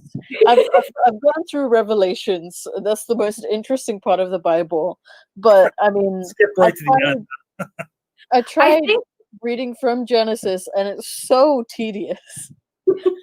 I think a lot of people reading the Quran is from a, like, if you were to just open the Quran and just like read it, even if you were to just read the translation, it's confusing because it jumps. So you might have 10 verses about one thing, and then 2 verses about something different, 1 verse about another thing, 4 verses about a completely different topic, then it'll come back to the first topic, and they don't even they don't even relate to each other, what you're going through. Incoherent and achronological. For example, like, if we take a surah in the Quran, Surah Al-Baqarah, which means the cow, it's like over, oh gosh, off the top of my head, it's a lot of pages. Like, I think it's like 60 or 70 pages. It's over 200 verses, I think. Yeah. Well, it's 2.5 juz, so it's around 60 or 70 pages. And it's not all about a cow. Like, it barely even talks about a cow. Like, the cow's like 5 sentences long. That's the whole thing. So to read the Quran is such a intense thing. And so, I guess this is a bit more of a learning. And there's more further reading as well. You can't just read the Quran. So you read the Quran. Most people read the Quran in Arabic. Most Muslims only know the last, like, juz, the last 30 pages of the Quran, because that's the itty bitty verses and they're easy to memorize. And you need to memorize them for your prayers. Yes.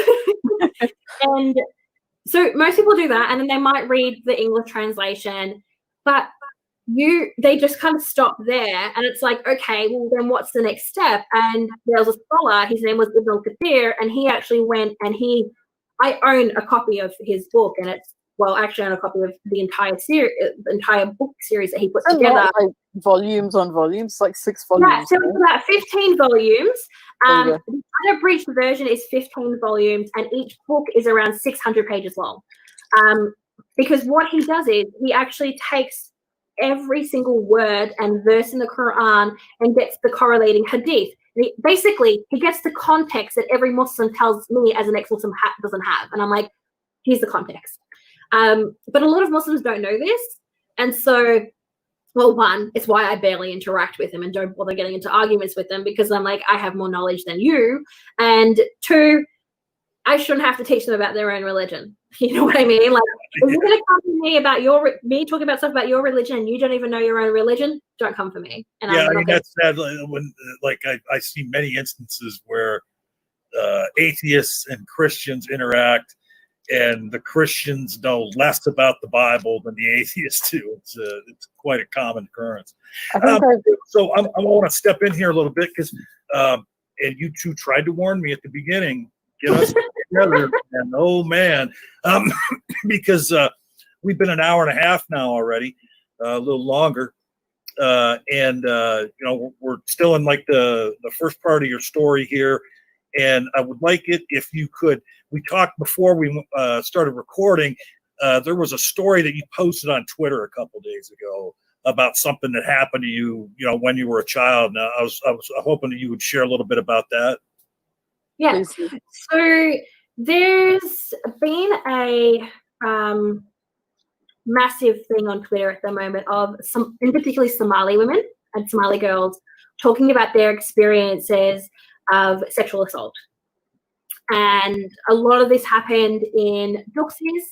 A lot of this has happened by their family members. And a lot of people, whilst they're being supported in the Somali community by Somali women most of the time, they're getting a lot of abuse from Somali men. And, you know, just it is how it is whenever victims come forward and talking about their stories. But what I wanted to share was, so I lived for a period of time in Somalia. And my dad didn't really come with us to Somalia because he had to stay in Australia and obviously earn money to pay for our lives in Somalia. And at one point, we had our uncle, or my uncle, my adero, living with us.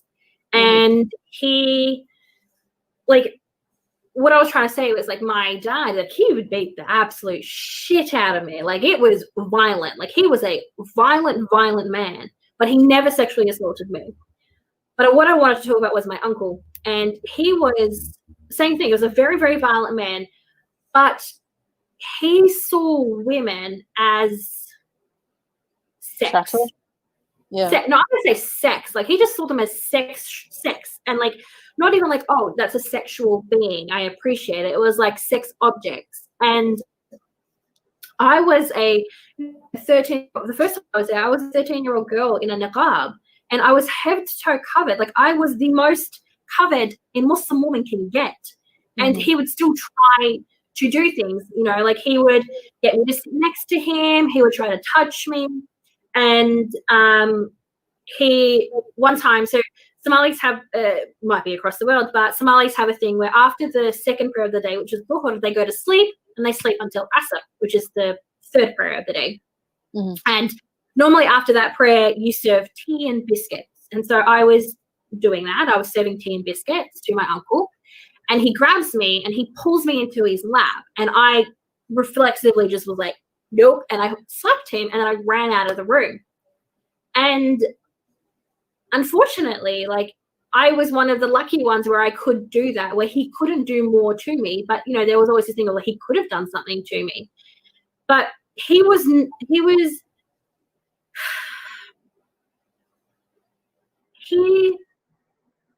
the kind of a man who, like I said, he sees women as like these things, these objects. And, you know, he was like 50, 60 years old and he married his cousin's niece, his cousin's daughter. She was like 17 at the time. She, you know, she grew up calling him her uncle. She saw him as her uncle. And then she was forced into marriage because she was one of the poorer family members and she wasn't like this like goddess, this look of what they wanted her to be. So they're like, well, no one's going to marry you. This is the best that you're ever going to get. And I didn't go into it in my thread. And, you know, like Somalis have like FGM. Like it's a thing that happens quite often. Thankfully, it is becoming less.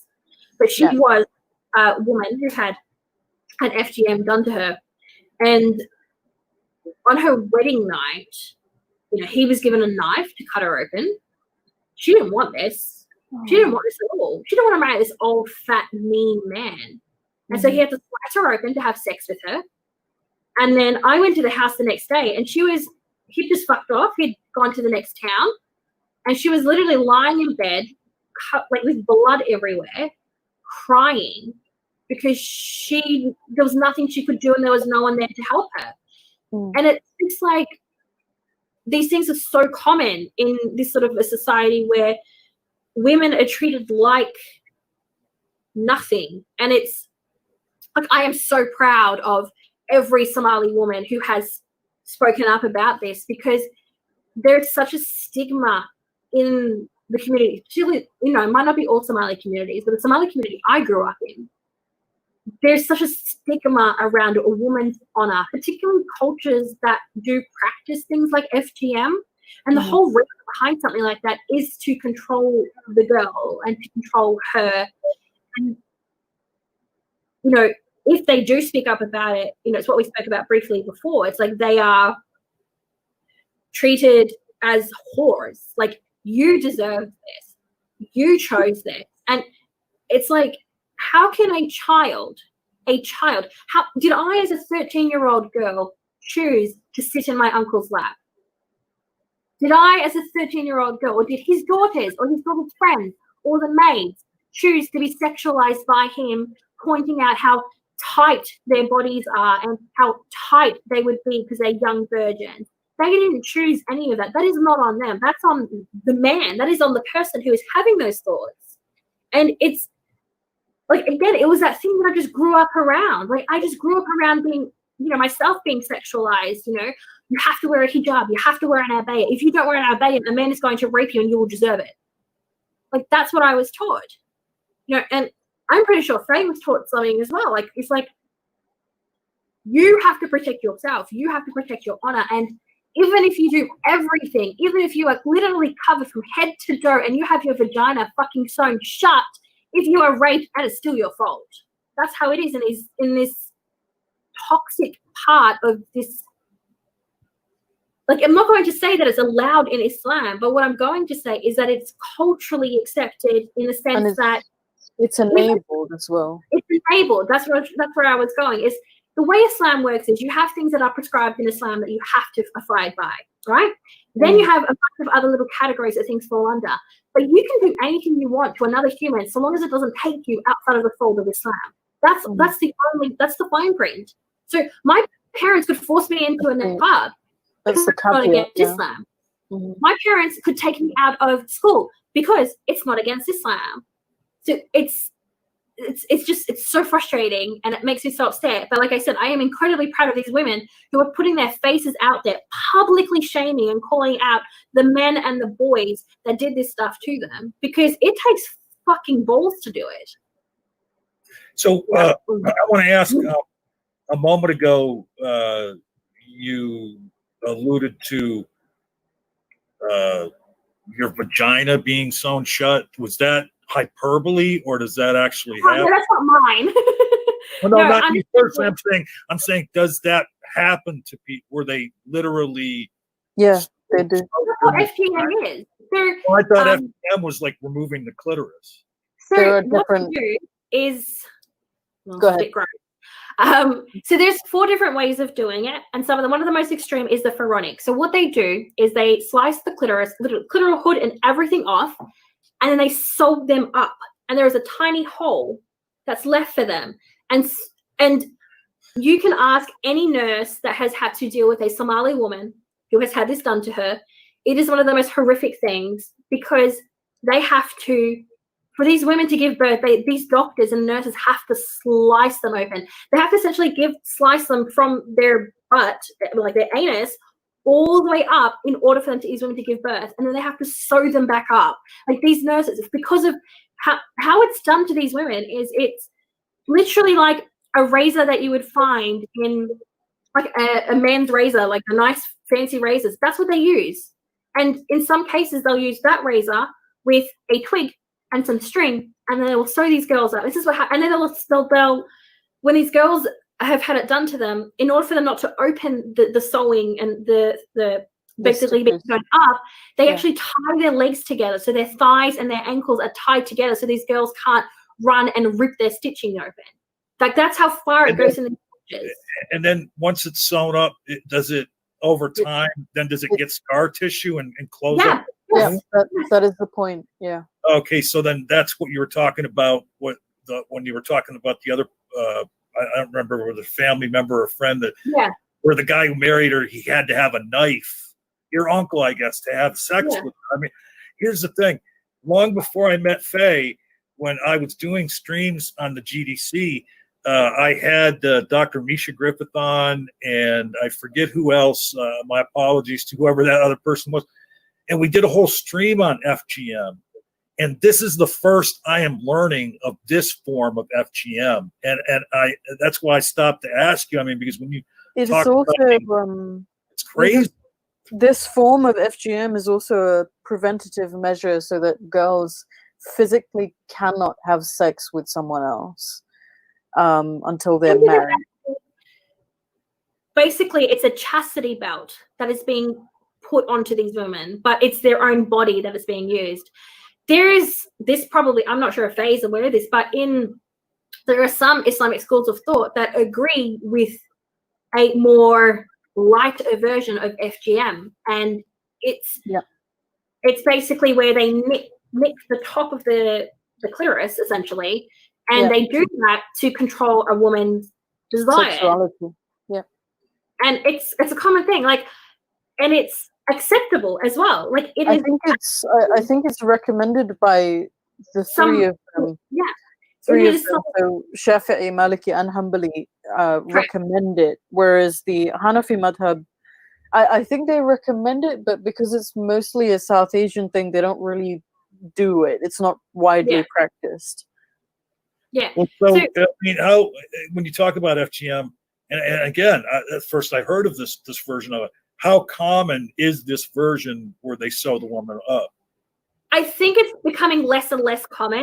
There has obviously been a lot of education in, like, places where it is happening. So, for example, like, when I was in Somalia, there were, Somali women who were, having seminars and lectures. And what I really loved about it was, so to give some context, in, like, a lot of the time, this is mothers doing it to their daughters. This is aunties doing it to their daughters. This is grandmothers doing it to their granddaughters. Like, this is what it is. It's the women doing it to the women.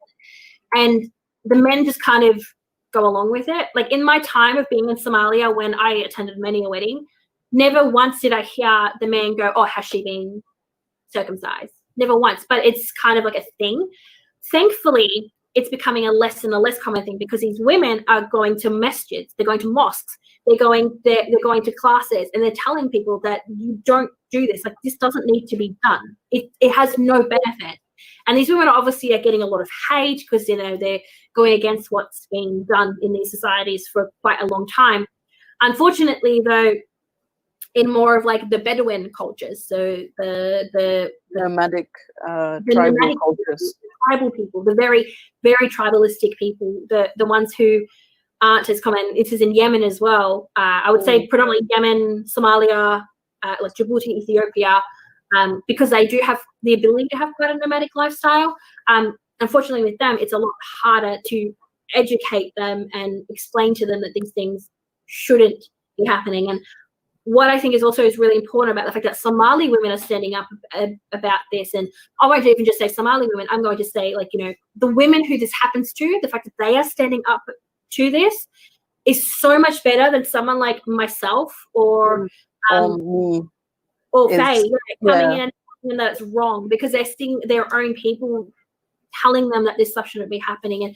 And I can tell you a story about my grandmother, like my dad's mother. She was married to, obviously, and her husband, he refused. So this is back in the 40s, 50s, 60s.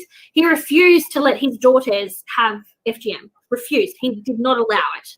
Then he died, and she was so worried that her daughters would not get married that she had her two youngest daughters circumcised.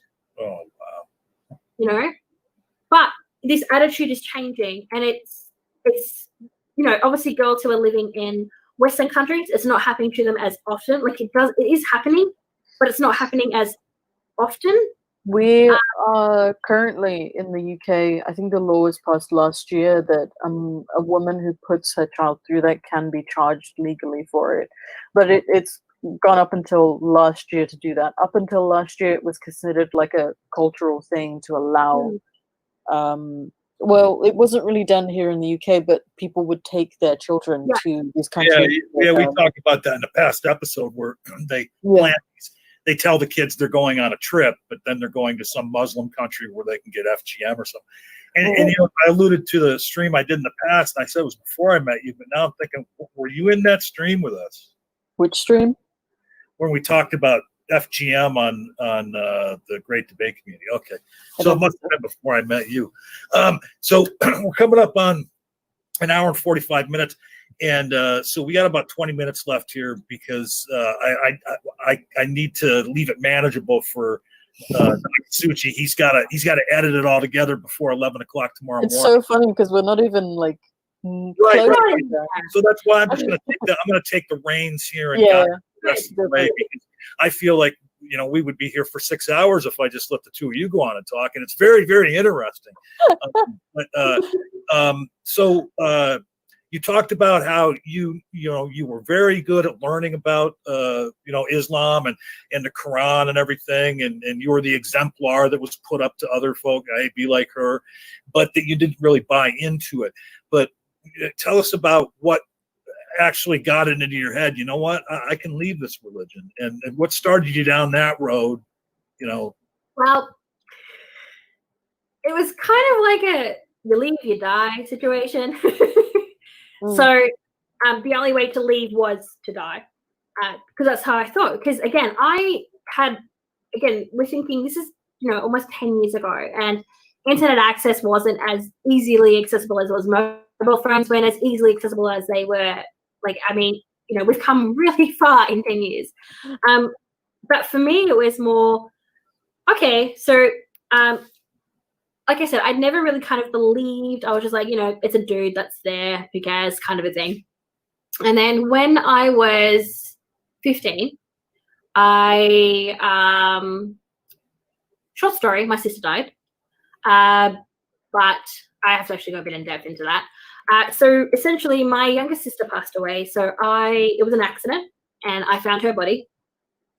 And I remember grabbing her, finding her body, grabbing her, calling the ambulance, and beginning CPR. And my mum was also, because she disappeared. That's what happened with the accident. And then my mum saw me doing CPR, and she screams and drops to her knees and starts screaming, Ya Allah, Ya Allah. And part of me was like, my family's religious, we do good things, and there's this. It's one of the things that used to frustrate me as a Muslim was everything's a test. Like, I used to hate that. Like, every bad thing that's happening to you is a test from Allah, and maybe I failed the test. But or you know, my punishment, that too. Yeah, and so I was there, and I was doing CPR on my sister. My mom's dropped her knees, and she's screaming, and I remember, like, you know, as I was doing CPR and, like, you know, trying to bring my baby sister back to life, you know, a thought goes through my head of, like, Allah lets pedophiles live. He lets rapists live. He lets murderers live. And he kills a 2-year-old child. If this is Allah's will, this is what he's doing. And as a Muslim, you're taught to never, ever, ever, ever question Allah's will, ever, because you do not know better than God. And so I was there, and I was just, you know, thinking this in my head at the same time as trying to bring her back to life. And my mom's sitting there praying, and I'm just like, well, she's praying to Allah. I'm doing something right now which has probably a higher chance of bringing her back to life, you know, CPR versus prayer. And this is not working. And then my mother took over, and I heard my siblings coming down the stairs, and I run to my siblings and I said to them, and I'm like, if you believe in Allah, pray. And I think that's the first time I vocalized, in a sense, not believing in Allah. It's like, if you believe in Allah. I knew I wasn't going to pray. I was like, I'm not praying about this. Like, I'm not going to pray. Because, you know, y'all want to pray, you can go and pray, but I don't think prayer is going to work. And then, you know, the ambulance came and, you know, took her to the hospital. She ended up obviously not surviving. And it just kind of got me really thinking about it. And, you know, the days afterwards, you know, being around the, so there's a custom where, like, if someone dies, it's like a mourning period and, like, people come over to the house and stuff. And just kind of sitting there and seeing all these people, like, I was just kind of like, you're trying to not justify it by justifying it that it's God's will. Like, there was this, like, these loopholes that everybody was going through. Was like, oh, you know, but it's okay because, you know, she was studying, which meant she was, like, under a certain age, which meant she's going to go to heaven anyway. And I'm like, what do you mean?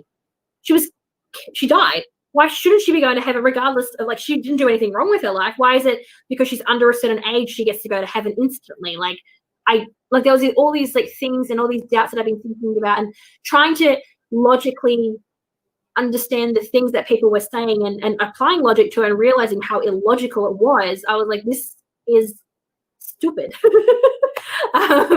Essentially it was, because it's like, oh, you know, what she was saying, she was like, oh, it's destiny. Really? God wanted a 2-year-old girl to die while he's letting, like, 2-year-olds be raped and not killing their rapists? Like, that was my thing. Like, I was, again, we're going back to the whole thing I had of justice and fairness. I'm like, where is the just? Allah, one of his names is the just. I don't see the justice in this. Where is the justice? You know, Allah's, one of his names is the fair. Where is his fairness? I'm not seeing God's fairness. He's merciful. Where's his mercy? I am not seeing that. And a lot of the times when I tell this, people are like, oh, well, you know, it's because your heart was sealed from Allah. I'm like, no, this is literally what happened. This is what Allah has. If Allah could come, you know, if he can give the Muslims victory against the evil kuffar, why couldn't he do this? Why are so many evil and horrible things happening in the world? And so for me, it was like, it was a very quick shift from going, well, Allah's a dick to there is no God at all. Because I'm like, there is no God. Because even if I didn't believe in a God, what sort of a God would let a 2-year-old child die? What sort of a God? Even if it wasn't Allah, what God? Tell me a God. Why hasn't a God stepped in and stopped this from happening? Is it a test? Why would he test us? We're religious people. And so, you know, all these kind of questions. And I was like, no, I'm done. I don't want to have anything. I don't want to have an allegiance to a being that is not just, that is not fair, that is not, you know, merciful, that is not kind, these things that I was being taught. And then, you know, hearing things from the community saying, oh, you know, it's okay. And I'm like, no, it's not okay. And my mum not being allowed to go to a grave because that's against Islam. You know, women can't go to graves. And, you know, it was just kind of all of this sort of was the, I guess you could say, like, that breaking point for me where I'm like, I'm done. I don't want to have nothing to do with this. So your mother couldn't even go to her daughter's grave? It's not allowed. Women are not allowed to go to graves. I mean, the more I learn about this, doing these podcasts, like, the more flabbergasted I get. I mean, I can't believe this. Let me ask you this. So when you're going through all these feelings and going through this transition, you know, after your sister passed, did you find yourself thinking, because what I found myself thinking, I had a similar experience. I didn't have the traumatic experience you did, but that's what got me started thinking about there can't be a God. It's a problem of evil and all the bad things that happens that supposedly this God lets happen. Did you go through the idea in your head that, boy, if I was a omnipotent God, I could sure do a better job than this guy? I mean, look at all the shit, you know, he's fucking up. Like, I wouldn't have let my 2-year-old sister die. I wouldn't have let this pedophile, you know, stay around if I had all these magical powers. I mean, did you sense yourself feeling stuff like that? Or I don't think so. No. Because it's just like, that's not my thought patterns. I am a very, like, logical person. It's like, I mean, but I guess maybe perhaps potentially the thought came through my head was, if I had the power to stop it, I would have stopped it. Like that kind of thing, possibly. I mean, I would say that probably popped through my head, but not like, oh, if I was a God, I could have done X, Y, Z. because it's just kind of for me, it was more, I've always kind of just lived this. This is what I've lived. This is what I've known. Again, it's that way of life thing. Like, I didn't hold like Muhammad on this pedestal. I didn't have like this all fear and terror of a God. That's not how I was in my entire upbringing. Like, my parents, like, even simple things like, Muslims are always like, if you compliment someone, you have to say MashaAllah. If you say that, oh, I'm good, or you want to say something that, you have to say Alhamdulillah. Like, you have to praise God and you have to glory to God. And I used to never say those things. Mom like, oh, well, what's this going to happen to you? And I was like, well, it hasn't happened to me yet, so it's not going to happen. So already these things of like seeing how powerless God is made me go, what's the point? Like, what is the point in worshiping a being that is powerless to fight against me being a bit of a shit? Like, going, no, I'm not going to pray today, or I'm going to have like, listen to something else in my hijab whilst I'm making salah. Like, it's like those sorts of things. I'm like, why is he not punishing? Like, why has he not struck me down where I'm standing? Like, where is this powerful man that, we would grow up listening to the stories of the Sahaba, companions of Muhammad. Sorry, I had to like remember what that was in English. And reading hadiths and going like, oh, well, this bad thing happened to this person because they didn't listen to Allah. And I think there's similar things in like the Bible as well, where it's like horrible things happen to people who didn't. And I'm like, well, I'm being a bit of a shit and nothing's happened to me. And so he started losing the power over me. And I think when you stop believing in something or fearing something, it stops having power over you. And for me, I think that's what really kind of helped me. So for mine, it wasn't like an instant of like, oh, okay, well, this is awful, I'm going to leave. It was a gradual, like, I was going down that path.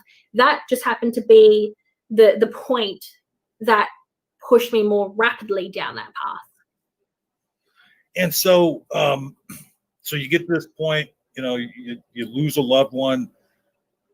All these thoughts go through your head, and you've made the decision, you know what, if this kind of shit happens, there can't be a God. I don't believe anymore. Where do you go from there? What? Well, by having that belief that there is no God, there is no afterlife, there is none of that, it made me realize how precious life is, how short our life is, and that we need to live our life the best we can. And we have to fight for our life if we aren't living our life how we want to. And so I started fighting my parents because, again, it's something they taught me, and it's something that I was taught to aspire to be, like, was fight for what you believe in until you die. All right, well, I'm going to fight for my freedom. And if I die, I die. But I'm going to fight. I'm not going to go down and, like, just, like, die and, like, not have fought for myself. And so, like I said, my family were quite volatile growing up. Like, I was beaten up until the night that I left home. And I fought a lot. I would argue with them. And, because I didn't have this fear of God anymore, this fear of like, oh my God, I'm going to burn in hell for disobeying mum, I could challenge them. Like, seriously, I didn't want to wear the niqab. Like, I never wanted to wear the niqab. So I was like, well, I would show it for my parents. I'm like, I don't want to wear this. And they'll be like, well, you have to. And it's in the Quran and it's in this. And, being the shit that I am, I would be like to my dad, I'd be like, well, you don't think it's fard, which is compulsory. I'm like, you think it's mustahab, which is highly recommended. Mum thinks it's fard, so she says it's compulsory. So you all need to figure out your differences and then come to me about it. And my dad was like, yeah, okay, you can take it off. But then my mum was like, no, you can't take it off. And the problem with that was I still wasn't able to take it off because I was constantly at home with my mother and I couldn't leave the house. And even though my father was the violent one, like, he was the disciplined person, like, he punished us, my mum's outburst was so much more volatile. Like, he would hit us within sunnah, so, like, not the face. Oh, geez. You know what I mean? Like, so he would hit us on the face, and he would always have a reason to punish us. Like, okay, well, you didn't do your work, you didn't do your dishes, you didn't do your chores, you didn't, you did something. My mother would be more like, you rolled your eyes at me, now I'm going to beat you. Like, that's how it was. And she didn't care, because for her it was more of a power thing. And so to avoid that, it sounds like a very like Scarface situation. So, I started fighting them, and I would fight them on everything. Like, I wanted to get out of the house more. So I was like, well, why can't I go to school? So I fought them about it for me to go to school. So I was like to them, well, I want to go to school. And then I'm not sure if Faye ever had to do this, but when you're like, okay, I want to talk to my parents about this. Now I need to think of every rebuttal that they're going to have to it. And now I need to think of extra rebuttals and then extra rebuttals. So it's like, you have to be able to, like, I mean, it makes me... If I had to ask, practicing the argument before you have it. Yeah, if I had to ask my parents for something, I would start planning for it like a week in advance. Yeah. You have to have everything ready. Every lie that you had to craft, every single rebuttal, every piece of evidence, everything you've ever done in your life to support them. And let me ask you, ready. And standing in front of the mirror and practicing it. Yes. But yeah, so I would be like to my parents, I'm like, well, I want to go to school. And they were like, no. That was like the first one. No. I'm like, but why? And I'd never said why to my parents before then. I was like, why? And they're like, oh, well, there's mixing. I'm like, it's an Islamic school. There's girls only. Because the school that my father was at had a school. It was a mixed school, so boys and girls, except they were separate. So boys had their own classes, girls had their own classes. And I was like, but there's a girls only class. The school's uniform is an abaya and a hijab, so I could wear a niqab. I'm like, so what's your reasoning? Why can't I go to school? And they'll be like, oh, but da-da-da-da. I'm like, but didn't Muhammad say that we should seek education? And I would start being too smart now. I would start using the Islam that they had taught me, that they'd forced down my throat for 16 years against them. I'd be like, but shouldn't we do that? Shouldn't you want me to be surrounded by Muslims? Like, isn't that what you want? And eventually, like, they were like, you're too annoying. So it's like, oh, if you can pass an entrance exam into grade 10, we will let you go. And I was like, okay. So I went and I did the entrance exam and I passed, and my mother was furious. I'm like, what? Like, I haven't had any formal education in like 4 years, and I passed an exam. She was betting on you failing then. Yeah. That's and so I got accepted, and then my mom was like, oh, we can't afford it. And then the school was like, oh, no, she can come to free. Like, she can come to school for free. Like, she's the imam's daughter, so she can come. And everything was going against my parents.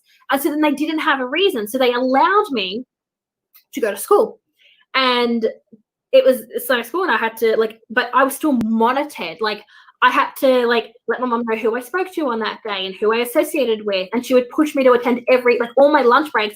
I had to go to, like, the hall and sit in a halaqah with, like, the other really religious Muslim kids. And so I stopped going to those. And then my dad... So my parents never needed to do that for me because I was the religious kid in school. So they just would force that. And, and in school, it was like, oh, girls can't play sports because, they might lose their virginity from running. And I was like, okay. Virginity from running? Well, they might break their hymen. I'll tell you what, there must have been a mishap in handing the baton off if you lost your virginity running. Like, so. This is what I kind of was exposed to, but I was also exposed to Muslims who weren't of my family's social circle. So we're talking the non-practicing Muslims who sent their kids to Muslim schools. So let me ask you this. Okay, so while all this is going on, so at this point, you haven't said one word to your parents about not believing, right? No. Okay. Nothing. But she was trying to work the system at this point. I was trying to work the system and get freedom. And then it was probably like 3, 4, maybe 5 months at the most. I've come home from school, and my dad goes, "You're not going to school anymore." And I was like, what did I do? Like, I'm getting A's in every class. Like, I am literally the top of the class. Like, what am I doing? What have I done? And he goes, Faye will enjoy this.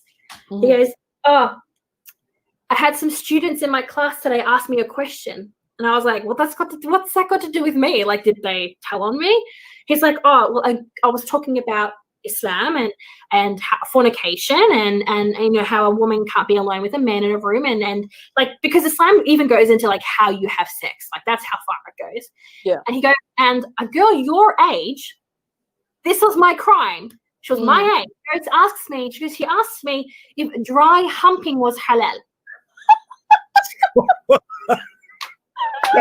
Oh, Oh, that girl fucked you up, man. oh I wow. was like, part of me was furious because I'm like, this fucking bitch. And then also part of me was like, the balls on this girl to The balls on that ask girl. a 6 foot tall Somali man, 6'4" tall Somali man who has a beard down to here, always in the khamis, and goes, Cher, is dry humping halal? Like, I was just like, Oh, what a little shit. And so it was like, you can't, because girls speak like this, so you can't go to school anymore. And I was like, oh, okay. So He was looking for that reason. That is a stretch for him. I know, but we were the same age. I wasn't even in this girl's class. I never spoken to her. It was Nothing. just her age, It right? was her age. And so girls my age are apparently asking about dry humping. And I mean, I was 16. So that's, that was my parents' decision. I was like, no, you're not going to school anymore. And I was like, oh, fuck. Did he have to ask her what dry humping was? No, That he would knew. be hysterical. That would have been He's done hysterical. like 5 years in the Navy. So he knew. Okay. So it's like, for anybody that's watching this, what's the translation of halal? allowed, essentially. And then the opposite of that, I'm not. I Haram. can't think of- Haram is prohibited. Ram, yeah. Yeah. And that Yeah. means allowed then, okay. Yeah. So a lot of people have this idea that halal is just like food based. It's literally not. It's just like anything that's allowed, essentially. I think that a lot of liberal Muslims don't quite get the concept of like halal and haram. And it's difficult. It's not just difficult, it's frustrating to explain that because it's such a basic. Sorry, my inner Salafi is coming out today. No, it's because halal is like hijab. So hijab is an umbrella term for like everything that a woman wears, acts, and dresses. Halal is the same thing, but halal falls under like what is compulsory, what is recommended, what is like Permissible. yeah, so it's really like complex. Yeah. So I was still like non-believing at that time, and I didn't tell my parents, and I was like, well, fuck, now I need to figure out another way to get out of it, like get away from them. Because even though I was in a classroom and a local high school, I saw that as a bit of like away time from my family. Yeah. So I could like not be continuously around these people. And so I just kind of just imagine, like, as a standard teenager in the States or in Australia or in the UK, like what your rebellion is. Your entire rebellion was getting an education. I know, how awful. That was your, like, people are out here doing drugs, like fucking everybody in their entire block, like your entire rebellion. Like, I deal with kids, right? I deal with problem children on a daily basis during this, like, school time. Like, their parents are coming in saying, oh, my child disappeared for a week. Like, they have, like, an older boyfriend. You know, they're running off with people. All kinds of nonsense. Your crime, your rebellion, you rebellious, problematic teen was you wanting to have an education. How Go to school. Oh, I can't. Was this school you were going to? It wasn't just strictly teaching just Muslim studies, right? I mean, were you learning math? I know. So they would teach. So the way they would teach was like, oh, we're going to learn about science. Okay, so because we are an Islamic school that gets funding from the government, we have to teach you this. However, just so you know, in Islam, we don't agree with this. That's pretty much how. Especially when it comes to like sex education and evolution. Oh no. Those pages, sex education, like reproduction, was ripped out of our textbooks. Oh, we had to cover them in our school. So, all right. So, This is why you can't put me and Nick in a room and expect us to just talk for 2 hours. That's not how this works. Well, I'm happy to like go straight into the next thing. So essentially, for the next couple of years, I was just, trying to figure out a plan. And I was like, that's when we were talking about marriage before. I was like, well, I have to get married to get out of this household. And I was going to find the most non-practicing, non-religious person. Yeah, but that wasn't going to happen. Just so you know. And then I managed to convince my parents again because what happened was they allowed my brother to go and attend a TAFE, which I don't know if everyone has them, but it's like a It's not a bachelor's, but it's just after high school. It's kind of like in between. It's like a certificate or a trade certificate. Like a And so they diploma. allowed me to attend there. And I was like, well, they offer a high school education, like your A-levels, your GED, but Australia's equivalent. For us, it's a VCE. And so I was like, well, you're letting him go, correct? And like, yeah. I'm like, well, why can't I go? He can protect me. He can be my mahram. Like, I was trying to manipulate them into letting me go to this school. And I was like, well, look, you can monitor when, like, I would have to be like, I literally allowed my parents to be like, well, like, this is the time my class starts, this is the time it finishes, this is how long it'll take me to get home. I'll be home by this time. You can have my mobile phone off me when I come home from school. You can read through all my text messages. You can read through all my emails. Like, I had to allow my parents to control every aspect of myself in order for me to be able to go to this new community college, essentially, when I was in 18. Australia. Yeah. And while I was there, I met a non-Muslim girl who ended up helping me later on.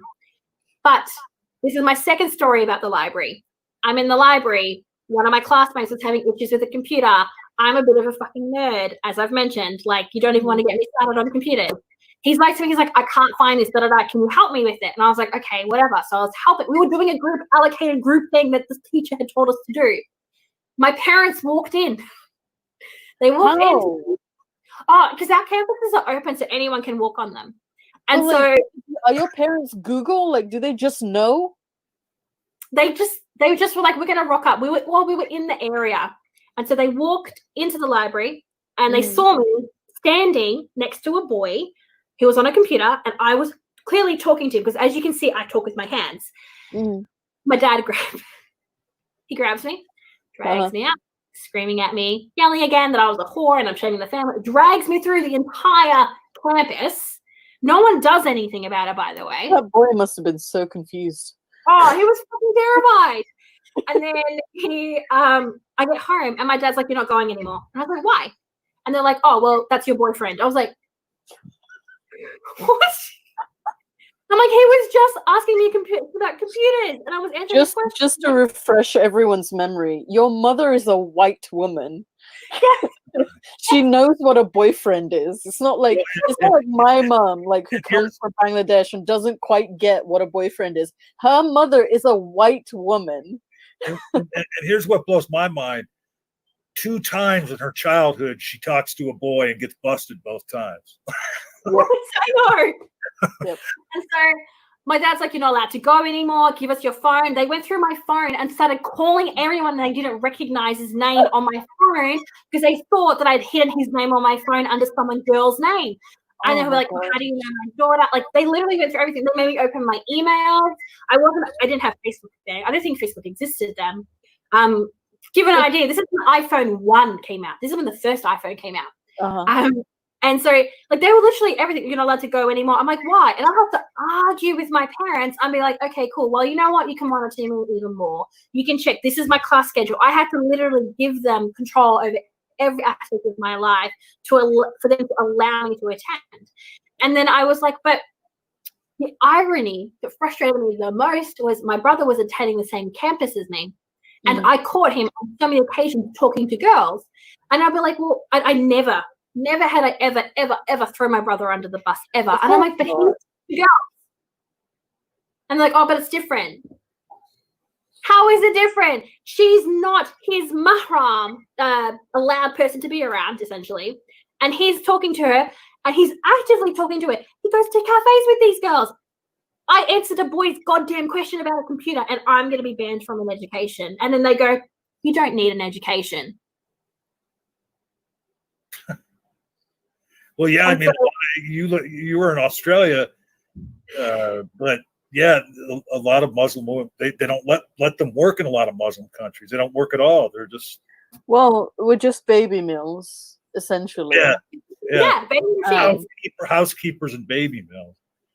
So obviously that pissed me off a lot, because I'm like, I'm a very studious person. I love to study. I love to learn. And I'm like, I'm not even doing anything bad. Like, I want to learn. I just want to learn. Like, what is so bad about me wanting to learn? And then I ended up just going this way again. My escape was the library. I would go to the library and I would try and learn. And then my dad's like, nope, you can just read the Quran. You can just read the Hadith. You can just read this. You can just read that. Yeah, learn about Islam. That's yeah, what this exactly. is. And my world was becoming so small. And then my mum wanted me to get more out into the community because, oh gosh, I was getting old. I was 18 and not married. And so she wanted me to associate more with the community. So she made me volunteer for like lecture series and events. And so I would go to these. And it was probably not too many more months before I left home. Nik, your mum is a pimp. You know that, right? Probably. She is a pimp. It was a few months before I left home. I was volunteering. Yes, it was. It was in April. And I was volunteering at an event. Mm-hmm. And there was a sheikh from Canada, and he was talking about how, as Muslims, we need to be kind to the youth and we need to not push them away. And so Fuck off. and my dad was going off at my brother because my brother got some haircut. No, my brother shaved his beard. And my dad was like, oh. And he's like, oh, you're imitating the kuffar. You're copying them, they're not infidels. And I went to my dad and I'm like, Abo, I was like listening to his lecture today. No, you fucking did not take that shit home. I said to my dad, I'm like, the sheikh, like, the sheikh, right? You respect him. And he's like, yes, of course. I'm like, well, he said that we shouldn't abuse the youth. And, if just because, he shaved his beard doesn't mean that he's not a practicing Muslim. Like, you shouldn't be doing this, Abo, like, with your son. And he was like, you're never allowed to go to those lectures again. And I was like, what? You don't even want me? And so the next day, the girl I was going with come to pick me up. My dad's like, you're not allowed to go. I'm like, there's a Muslim girl outside. You, as the sheikh of this community, can go outside and tell that Muslim girl that you do not approve of your Muslim daughter attending a Muslim lecture series with a Muslim girl. You can go outside and tell her. I'm not going to tell her.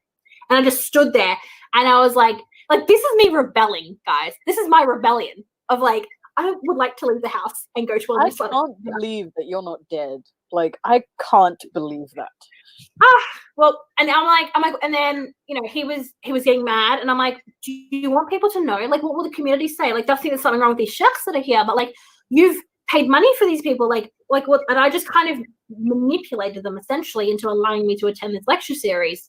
And talking of the girl the non-Muslim girl I met, I kept in contact with her and I knew she was going to be like a lifeline for me. I didn't know essentially then, but I would tell my mum about this non-Muslim girl I knew. So my mum would invite her to the house to try and convert her to Islam.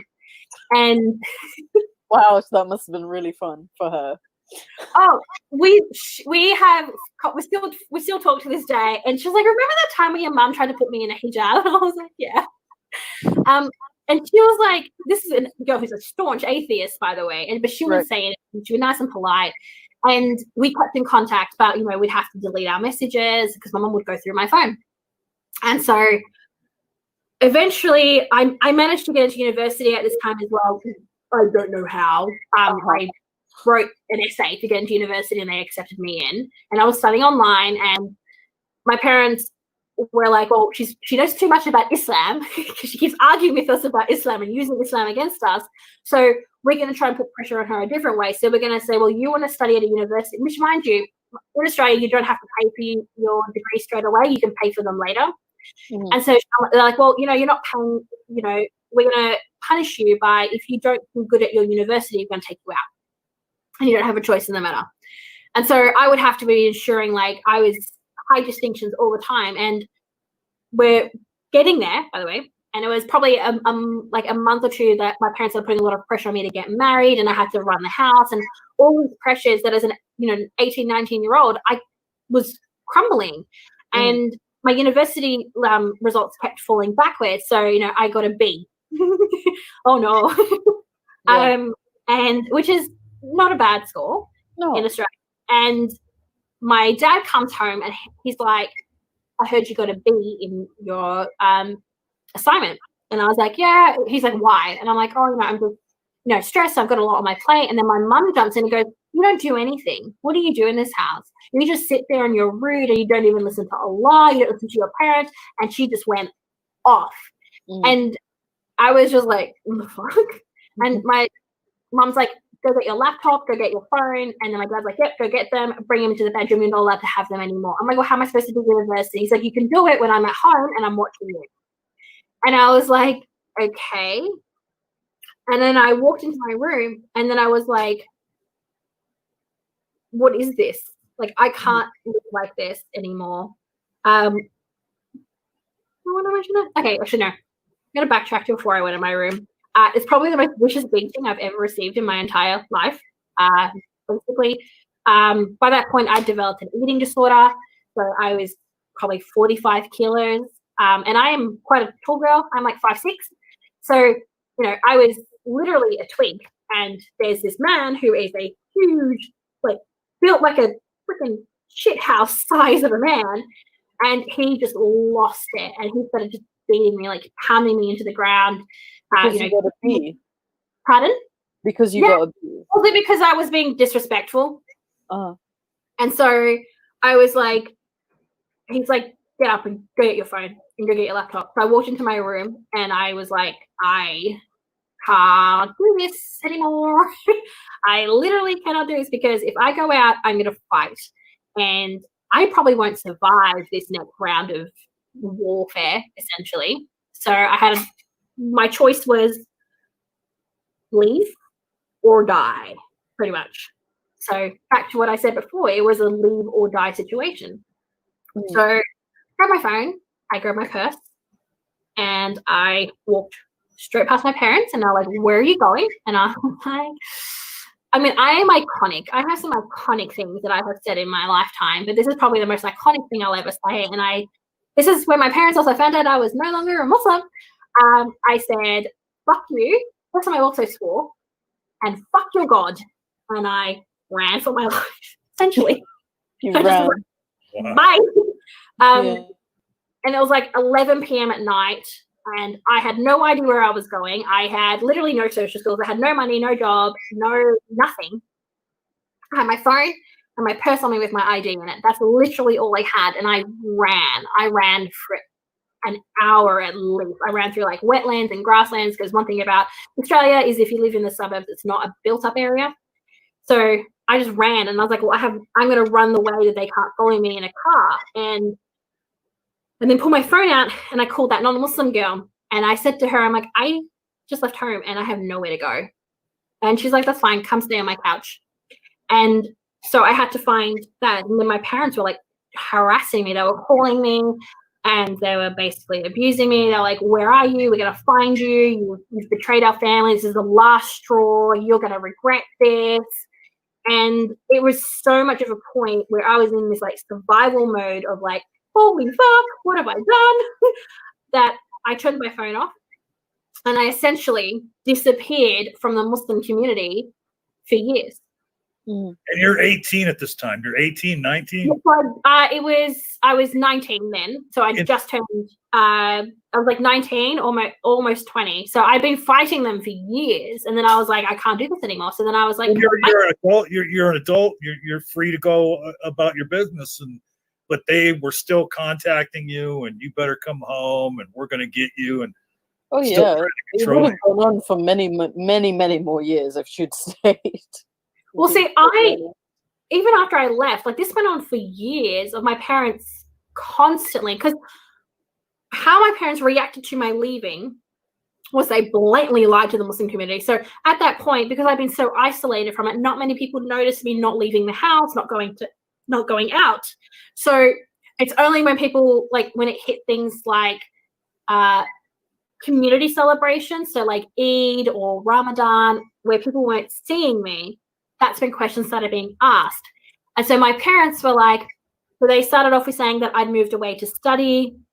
And then when I kept not being around, they changed it to that I'd moved overseas and I was married. Like they literally created this entire world of lies about my existence because they were trying to protect their reputation. And then in some ways I helped them protect that reputation because I didn't publicly come out in the sense of like telling everyone that I was like, I deleted all my social media. I just literally disappeared from the face of the earth. And however, obviously I would come across people and my name was well known. And so I would slowly people started kind of questioning my parents about where I was. And then my family just decided, fuck it, we're shipping off out of Australia. We're going to move to Somalia. So then essentially there was no one to question me and my disappearance. And no one really did, actually. No one tried to reach out to me. I never had the police contacted about my disappearance or anything like that. Well, what could the police have done if you were an adult? You know, it wasn't like a child running away. No. Well, in Australia, how it works is if someone's reported as missing as an adult, they tend to wait 24 hours and then they actually try to contact you, the person who has been reported as missing. But none of that ever happened with me.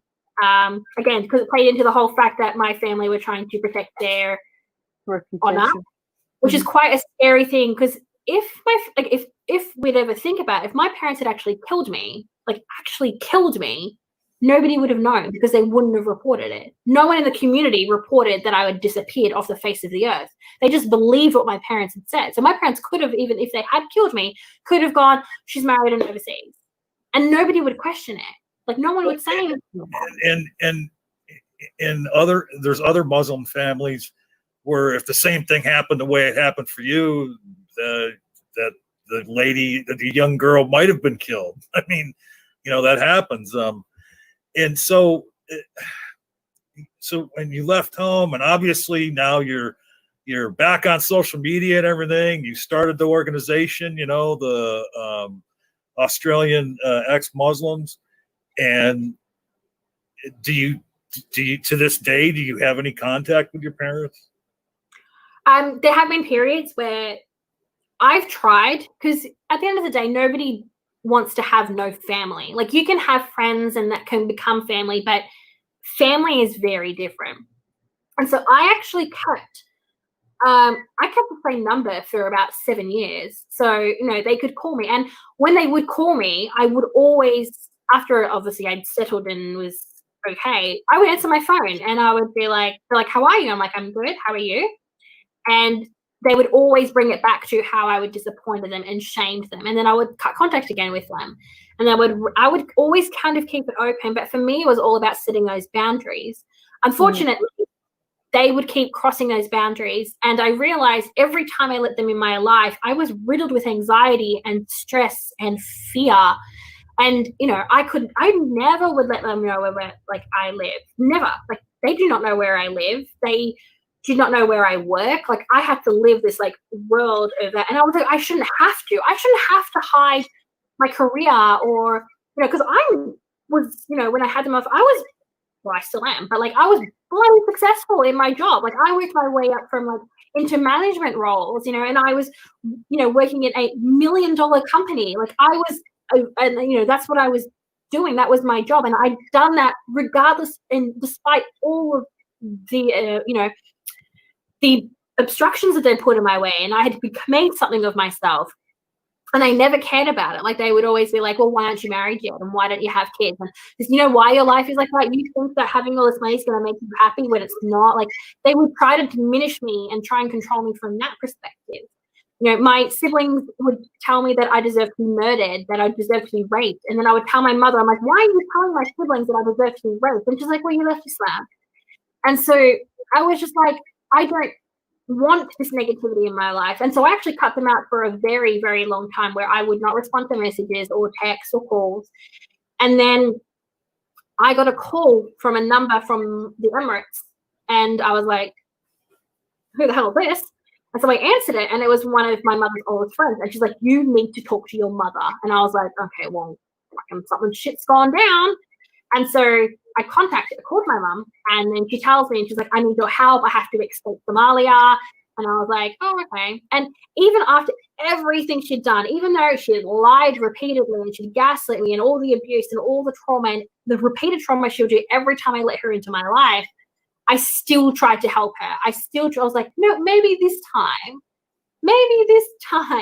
she will mean what she's actually saying. And so, I got her and my siblings back to Australia. And then I went to see her in person for the first time in like 7 years. And we walked, I was with a friend, and we walked in, and she looks at me and she goes, I know you dislike hugs. I know you don't like affection, because I don't. I'm like, oh, don't touch me. She's like, but I'm your mother and you must accept this. And as soon as she said that, I knew that it was the same thing as I was growing up, because she didn't respect my agency as my own human being. She didn't respect me as a woman. She didn't respect me as an adult.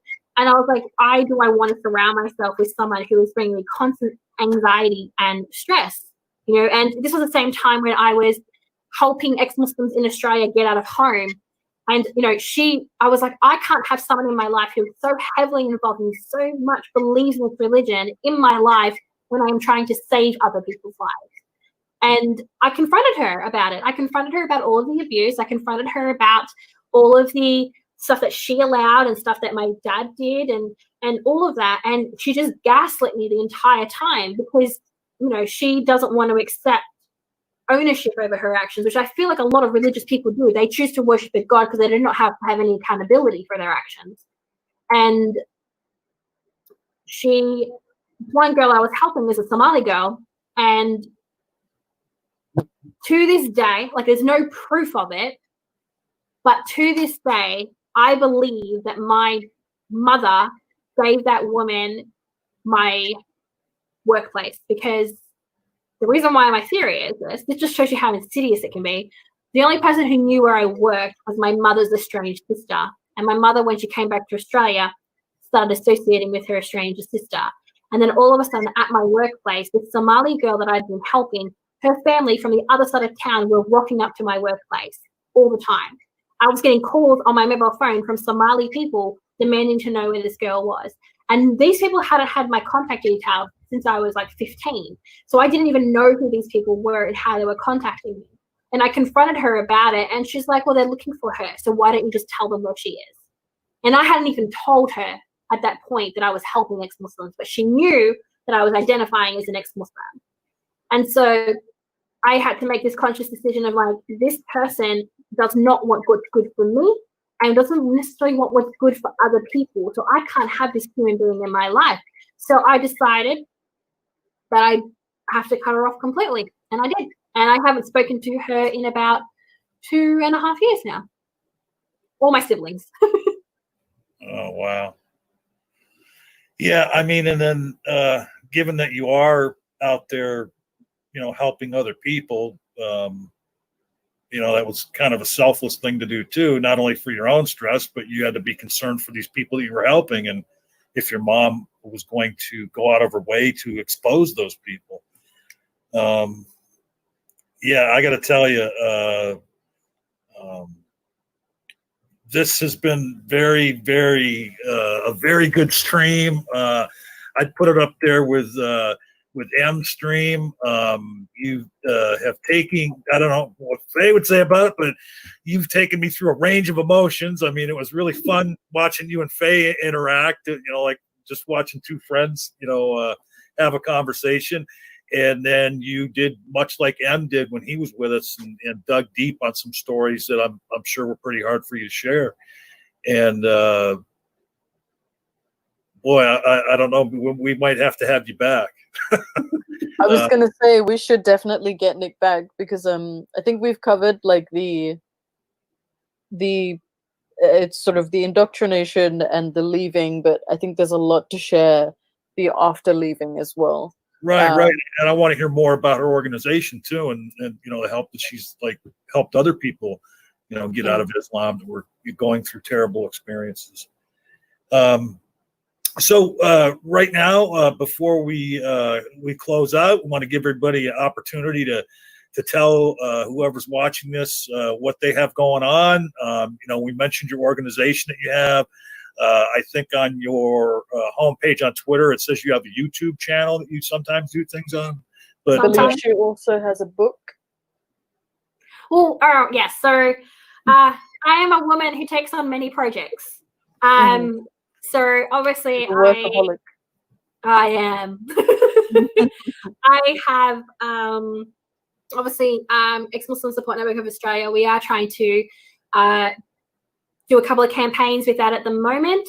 And then also I have my own YouTube channel, which is That Heretic Nik. Like I said, like it's more of like I sometimes do videos. It's, you know, because like I said, I have too many projects Sorry, I thought your channel was ex-cult life. Has that changed? No, it changed. I changed. All right. There's a reason for that. So my personal channel is more focusing around like questions I get asked or experiences that I've personally had. I am also undertaking a new project. Why do I do this to myself? Because you're a workaholic. So I am taking a new project, which is going to be, we're trying to figure out a launch date that essentially is going to be something quite similar to this, the podcast. But we are really going to try and go into very details that probably aren't spoken about, things that we feel that as ex-religious people, not just ex-Muslims, should kind of know about, things that we might be afraid to ask as well. And the hosts on this one are pretty much all ex-Muslim. We're all at different stages of leaving. I'm probably the oldest when it comes to the leaving period of time. You're the OG. Pardon? You're the OG. One of the OGs. I'm back from the Tumblr ex-Muslim days. So those are more of my like YouTube podcasting side of things. I am also somehow finding time to write about my experiences and just re-traumatizing myself in that experience. So, I mean, I've got a lot of things that I'm doing at the moment. The best way to obviously keep on top of that is my Twitter. That's probably where I'm the most active. I do have like an Instagram as well where I'll post like videos or Q&As and stuff like that. But Twitter's probably the best place to find me to see what's up with me. Well, and make sure, and everything you just mentioned, make sure and DM me all the links to that. And I'll put it in the video description, so people can find you and find your channel. And Faye, anything that you have coming up that you want to let people know? Because this isn't the only thing you do. So. No, I do a bunch of things. I don't really have anything specific planned. I'm going to get back to, because this week I've taken a break, so no videos have gone up. The lockdown is slowly wrapping up, so I'll probably get back to my more regular video schedule, which was 2 or 3 videos a week. So it won't be an upload every day. I'm sorry for all of the people who are upset by that, but I can't be doing that anymore. I need to reconnect with normal society and see people again. There is a event that I will be hosting with CEMB, which is going to be an online event around LGBT issues around the world, and in Europe, Jamie Bangash is going to be on that panel. Kakan Qureshi is going to be on that panel. There's quite a few people who are going to be on that panel. I'm in talks with Faith to Faithless about things that are coming up, and yeah, my brain is still on vacation, so by tomorrow and hopefully by Monday I'll have my list of things to get on with. But yeah, I mean, you know where to find me. I've got my YouTube channel. I'm on Twitter. That's where I'm at. You know why you feel that brain fog, don't you? Oh, it's not fog. It's just I just have Do You Like Pina Coladas playing in it. That's been my whole mood throughout this conversation. Well, no, my theory is that you've got like a kind of a brain fog thing going on there because you gave up on Ollie's vegetarianism. Oh, there was that. I saw him yesterday. He wanted to start an argument, but I wasn't having it. I'm just enjoying my carnism too much. It's been a real stress relief for me. He asked me, like, do you enjoy eating animals? And I told him, bold-faced, that I do enjoy it. Oh, yeah. As like a rare steak. Eating with your hands. We have canine teeth for a reason. Okay. I don't know. You know what?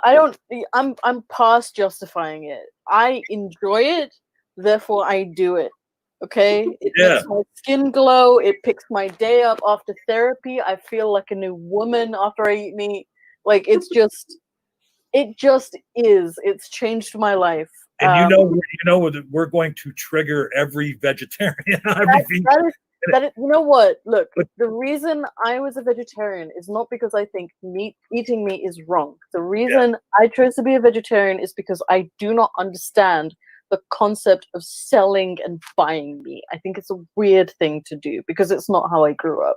The way we grew up is that we raised our own animals and we killed them ourselves. Like that is how we grew up. It was a very, very grassroots, fat of the land kind of living. And for me, it's a very strange, like, especially when I see them cooped up and stuff like that, it doesn't compute with me. So that is why, like, I've transitioned from vegetarian to meat eating to vegetarian to meat eating because I don't support the industry at all. Right. There's lots of problems with the industry. In terms of actually eating meat, it is one of the most, if not the most enjoyable thing you can do as a Muslim. Like, there is nothing else enjoyable about being religious to that extent. The only thing that you can take pleasure in is food. So I've always enjoyed it and I continue to enjoy it. So anyone who wants to judge me for that, feel free. Yeah. It's I have to agree with you on that. Certainly the industry could use some reforms in how they treat the animals, but as far as eating meat, I don't think that has any moral issues at all. I'll have Nakasuchi cut this couple of minutes out for its own little.